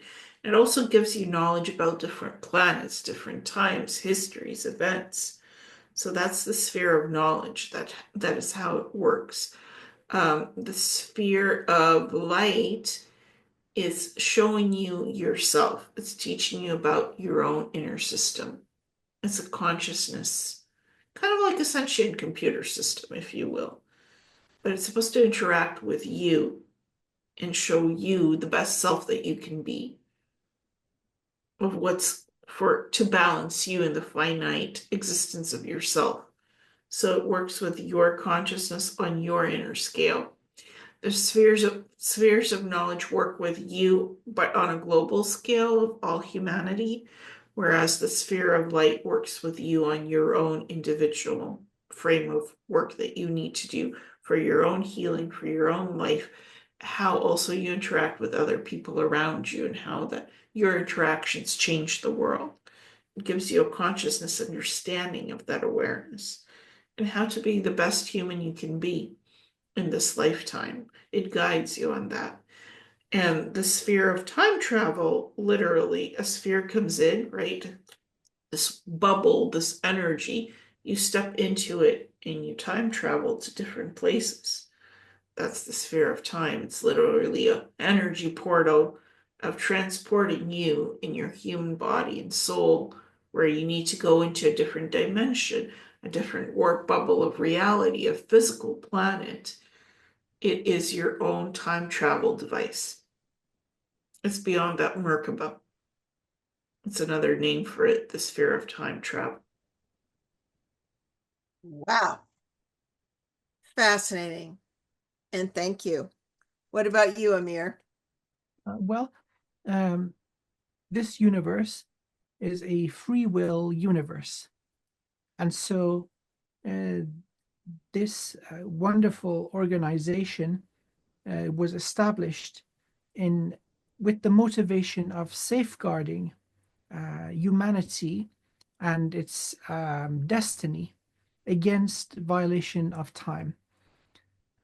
This was weaponized over a number of events which resulted in extinction, unplanned extinction on a grand scale.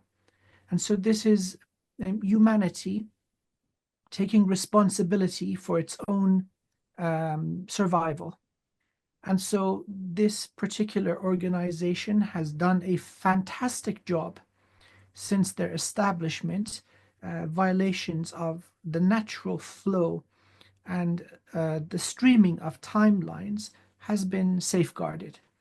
And they have a wonderful ability to nullify through the laws of physics. So it is a very much so rooted in scientific understanding of the fabric of reality, space, time, matter, energy, and also consciousness. So this was established at the very peak of the Atlantean civilization.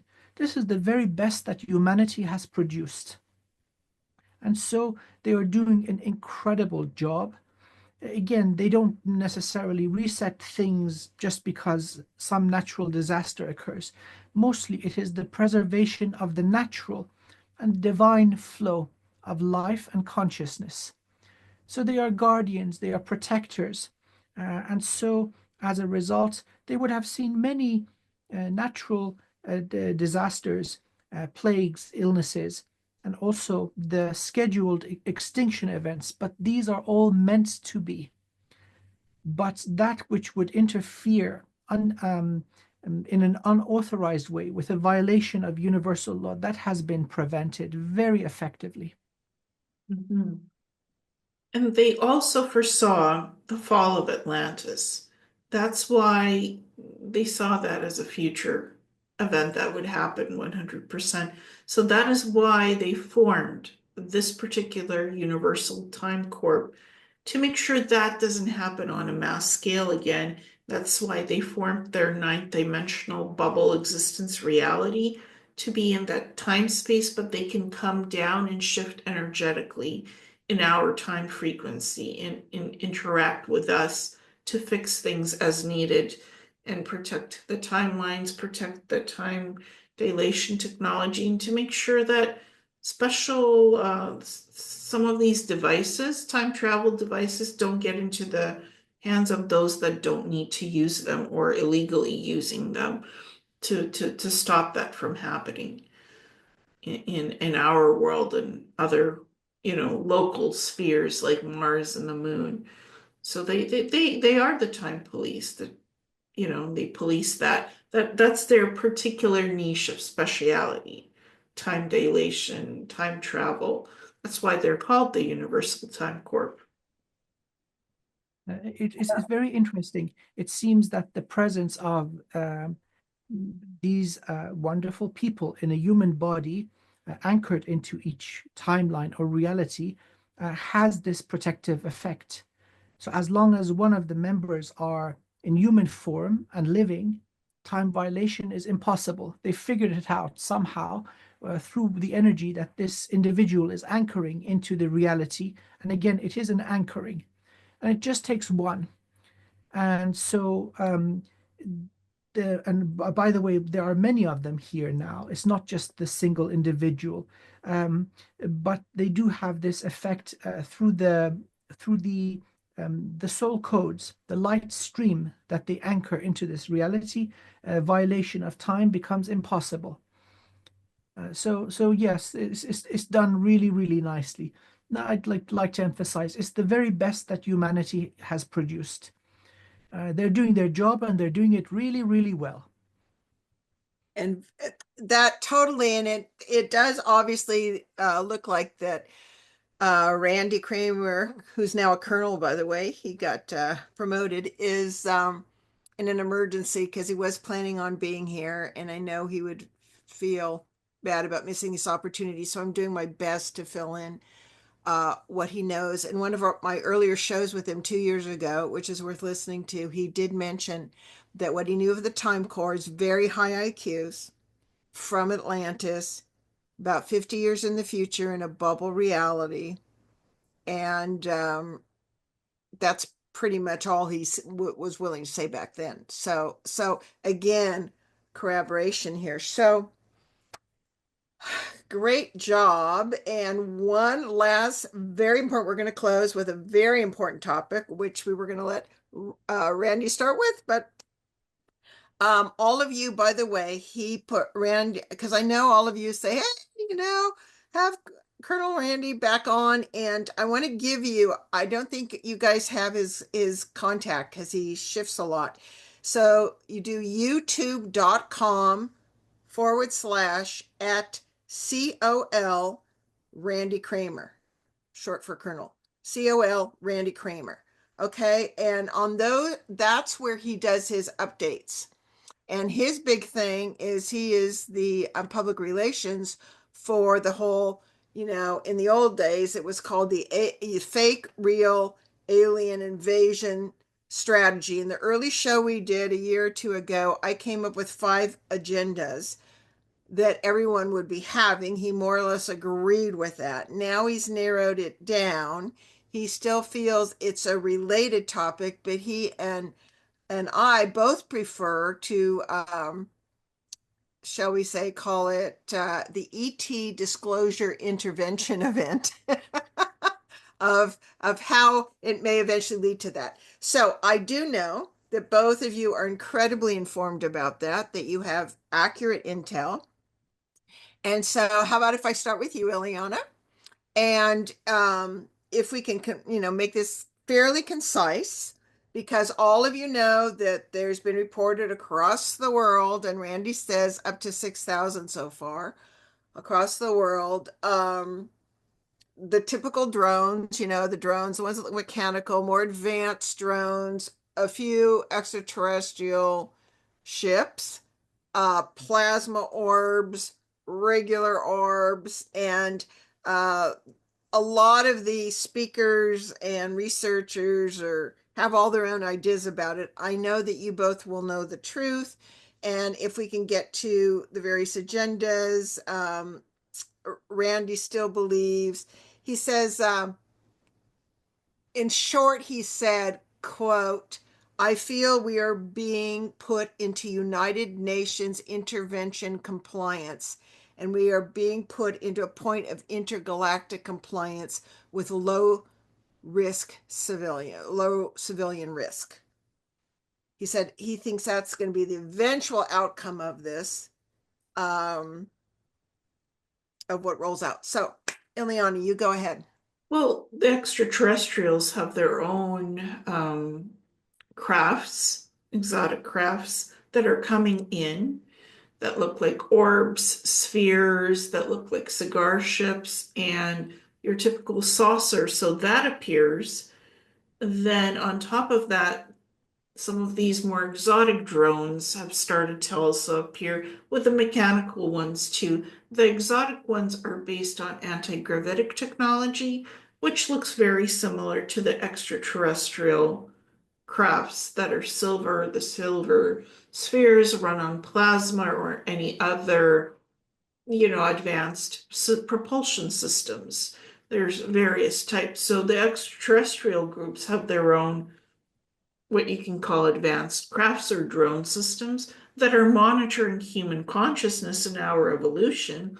That's what they're here to see. They're here to also make sure we don't, destabilize our own civilization. They monitor things so things are in balance. So they know who we are and what we do here. So they don't have to worry and we don't have to worry. That's looked after. They're here for that. And that's one layer of what I discovered looking into that matter. There's the, advanced anti-gravitic reverse engineered drone systems that are now hovering as part of, I guess, a way to find out how humans react to these advanced systems. That's one form of layer what's happening to how are we reacting to what they're releasing of higher technology. These reverse anti-gravitic systems based on some extraterrestrial technology and some things we've made. So that's another layer to it. And a third layer is that also what that gentleman had developed, advanced portal technologies were illegally misused and built in underground facility depots, or underground bases where those portal systems aren't supposed to be, transporting goods, people unlawfully, illegally, supplies of stuff, medical and non-medical. All of that is shielded and it's located underground. So some of these advanced anti-gravitic crafts that are large, like cars or larger, what people are thinking are drones, are actually not drones so much, but are crafts, man-made ones, reverse engineered. Not so much nuts and bolts. They're looking for these illegal portal systems to disable them with waveform technology and shut it down. So there's legal military that has sanctioned some of these things, what we're seeing flying above us, to shut down the illegal portal systems that the illegal military is using without permissions. So that's what they're looking for and shutting down, to have balance and law and to preserve the balance of what should be in balance and to remove the illegal stuff. There's also copycats that are just using drones as a form of to participate in distraction, to cover that up as a mechanism. Is there any group that wants us, the less informed or more ignorant humans, not stupid but ignorant, to think this is an ET invasion? Or is that going on, or is that pretty much like not going to go over because people are too evolved now? I believe we're too evolved now. There's this acceptance of, so many are certain it is not a matter of belief anymore. It is a matter of knowing that the cosmos is teeming with life. It takes a minimal amount of effort to go into a meditative state and to be overwhelmed with how much information and how much communication there is going on. So that scenario of, oh yes, we're being invaded, that's really not going to fly. There's the presence of the genuine, real, non-Earth-based vessels in small numbers And then, of course, there is the attempt from the establishment, from the system of control, knowing it is losing its foothold on humanity, and then trying to flood the skies with regular military drones. By the way, the use of these in modern day armies, it's become a thing. So typically the size of a car, they're able to carry regular air-to-ground missiles. So that the application is most certainly for war. And they would be used to just dilute the soup. So that when somebody sees the genuine article, they would think, okay, it's probably one of these Earth-based things. Yeah, so um, again, the presence of non-human vessels in our world would require the collective of humanity to agree upon this. In a subconscious level, we must all say, okay, this is okay. The fact is that we are absolutely in control. Many of us don't remember this, but as a collective, our species is incredibly powerful. And so any sort of invasion is a no-go. They risk extinction if they mess with us. This is a very real thing. Even now, the number of awakened and empowered humans has reached a sufficient level to adequately defend our home. So invasion of that kind, that is known now across the cosmos, and many of the pirate species are also keenly aware of this, that time is up and the tide is turning. So yes, the genuine ones would be benevolent, again, with the agreement of the collective of humanity, that, okay, dark ages are over, we need a little wake-up call. So a mothership the size of a city hovering in place for, let's say, a week, that would nicely do it. So perhaps this is just dipping their pinky in the river, see what the temperature is, if we're actually ready for this kind of event. And If most idiots shoot at it, or if they're like, hey guys, how you doing? Yes. As a lot of people don't realize that a lot of these are recorders. They're recording the consciousness of the people, the reactions of the people, right? Go ahead, Ileana, what you were. And most of the time, the T crafts are cloaked, so we don't see the space traffic in our Earth skies. They're cloaked, they're doing their business, non-interference, and they become uncloaked for human consciousness to reach its evolution. Oh, what is that? I connect to that, and it brings me a positive message of hope, light, and happiness, healing, blessings. Somebody might be on board those crafts, and somebody might not. They might be just consciousness automated by the beings off world that sent that craft to have a look at what's going on here to monitor.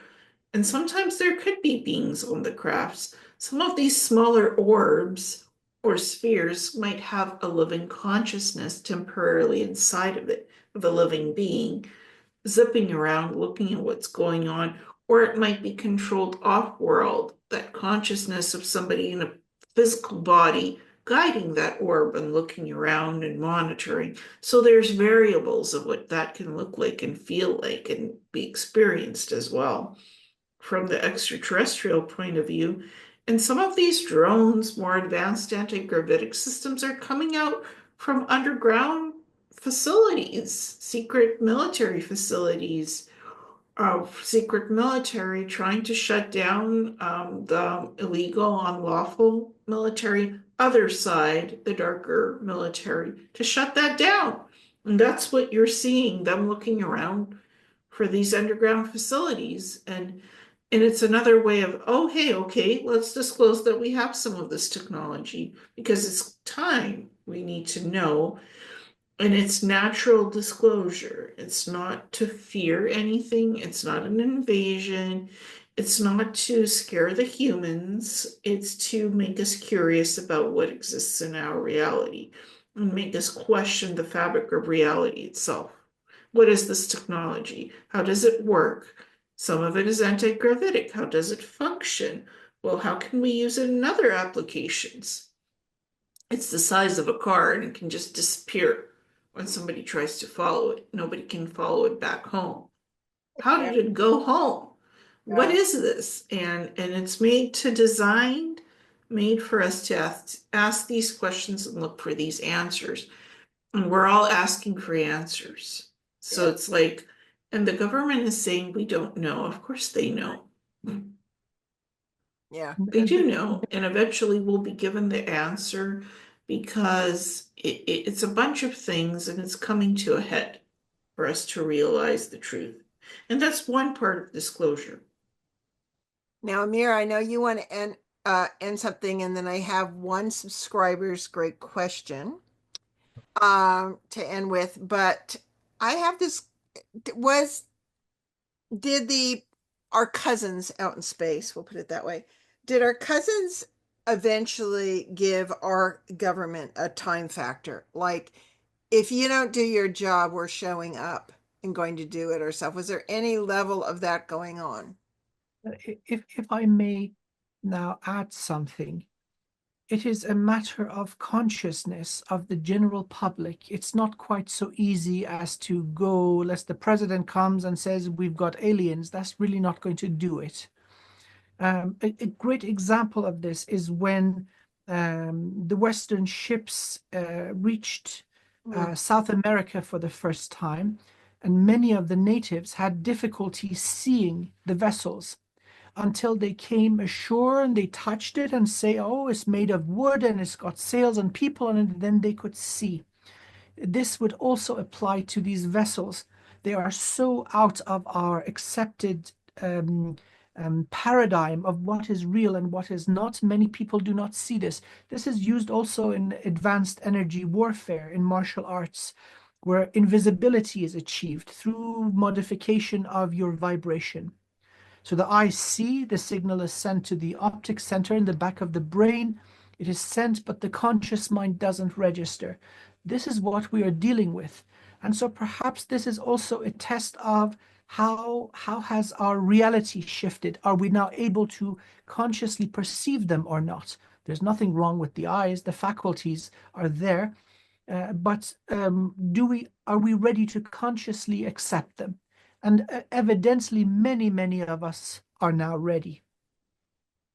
That's very important, but isn't it also related to recently what's called, at least Paul and others said, the matrix is starting to go down, Oh, spot on. The which matrix is means starting that to you're go going down. Yeah. to see things more, plus all kinds of weird critters and stuff slowly, right? Yes. Yes. The matrix is a prison of the mind. So as the mind is liberated, that problem of not consciously registering what is right in front of us, that cloak of invisibility, that is going to slowly but surely disintegrate. The matrix will be completely offline in about 150 years. It's already being dismantled. Good. And thank you so much. That's the key thing. And you wanted to add something, Ileana? Yes, we're going to be seeing the true form of the matrix coming down in phases. First, the crafts, those are real, ours and not ours, extraterrestrial and human-made reverse engineered technology. That's part one of disclosure phase. Okay, what's next? How does that work? How does that technology get implemented with humans? How do we become spacefaring? How do we go into space? These advanced technologies, healing, medical, cleaning up the pollution, phase two, then the weird critters.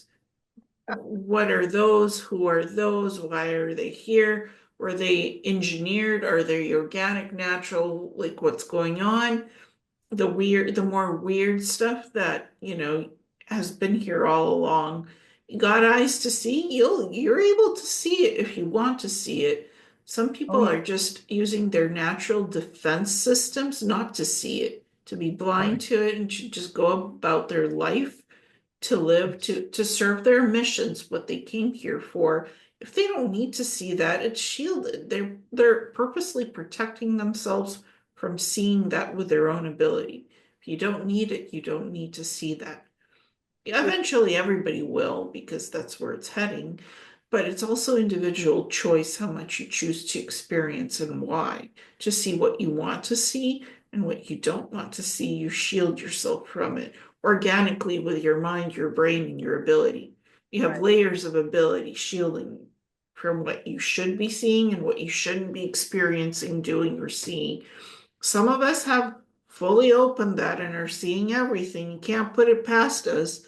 Every little thing happening here, you can consciously see it. And some of us are blocking that out because we don't need to experience that right now. Or we're opening it up a little bit consciously or more so to have a scope of that reality, to dip the toe into it and see what the matrix is really all about, or seeing it falling to certain degrees. And that's all the phases. It's happening in phases for our protection for a reason. Because you can't just give disclosure all at once, everything of plethora of disclosure, because there's different informations and degrees of it. You can't just give it to the human all in one, like, look at folks, all of it. Well, the truth is now here for you. That can be scary, and that could be very Cognitive dissonance, big time. yes, yes, it's consciously scary. So it's given in portions and parts. Those that want it consciously can have it all. They can download all of it. You know, you have access as advanced living beings. You can download whatever you want as information from the universe, wherever. Or you can study it, research the history, or it's been told to us in phases, or you can open your mind and see it all. Up to you to work for what works best for your flavor of your experience, your protection, your happiness, your sanity, your development and advancement and evolution. That's the best way I could put it. It's well said. Beautiful said. So, woohoo, 2.5 hours. That's what we planned. We did good. And a very loyal and discerning subscriber, Roxanne Victor, who I know watches everybody, and she had a session with you early on and loved it. And she asked a question, which is an alignment and a great ending to the show, which is she is saying Dr. Amir is unique, has so much wisdom and the ability to teach that is a true talent. He has helped me to lose all fear and impatience. Sign me up. No. My question for your next talk is what he would see for humanity in, now we covered that, but she says in 1,000 years, and what are we doing with our gifts fully online, both here and in the galaxy? Well, it is our destiny to be the instrument of evolution, ourselves having gone through the most extreme regiment possible. We can significantly speed up the evolution of entire species through the wisdom that we carry.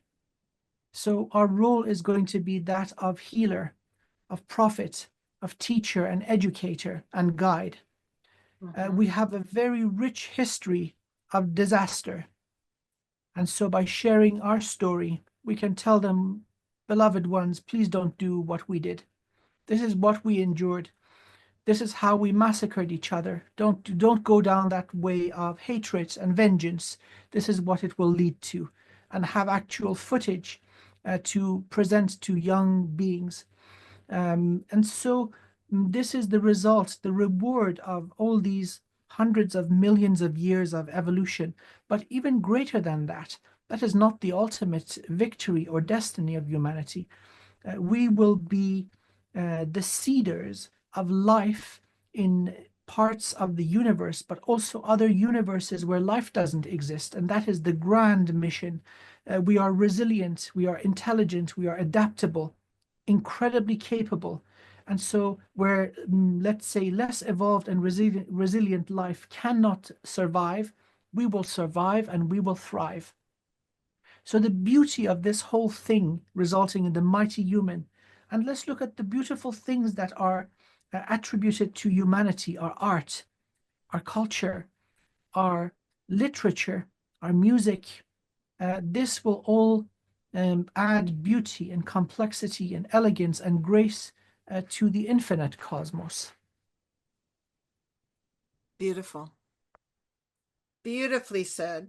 Well, and I see some things too. It's the ultimate project is preservation of humanity, preservation of the positive timelines, opening up teaching consciousness awareness, opening up ability of consciousness and learning organic consciousness and connection, telepathic, psionic communication. Okay, on learning how to work with your body scale, learning how to harmonize and have a clean body. Okay, if you ate something that is not pure and clean, how do you purify your body with your ability of healing to cleanse it so you don't need a holographic medical pod to jump in and have technology, even though it's great technology, do it for you. You self-clean, self-regulate with your abilities because we're crystalline and we're coming online in crystalline form, not just the physical.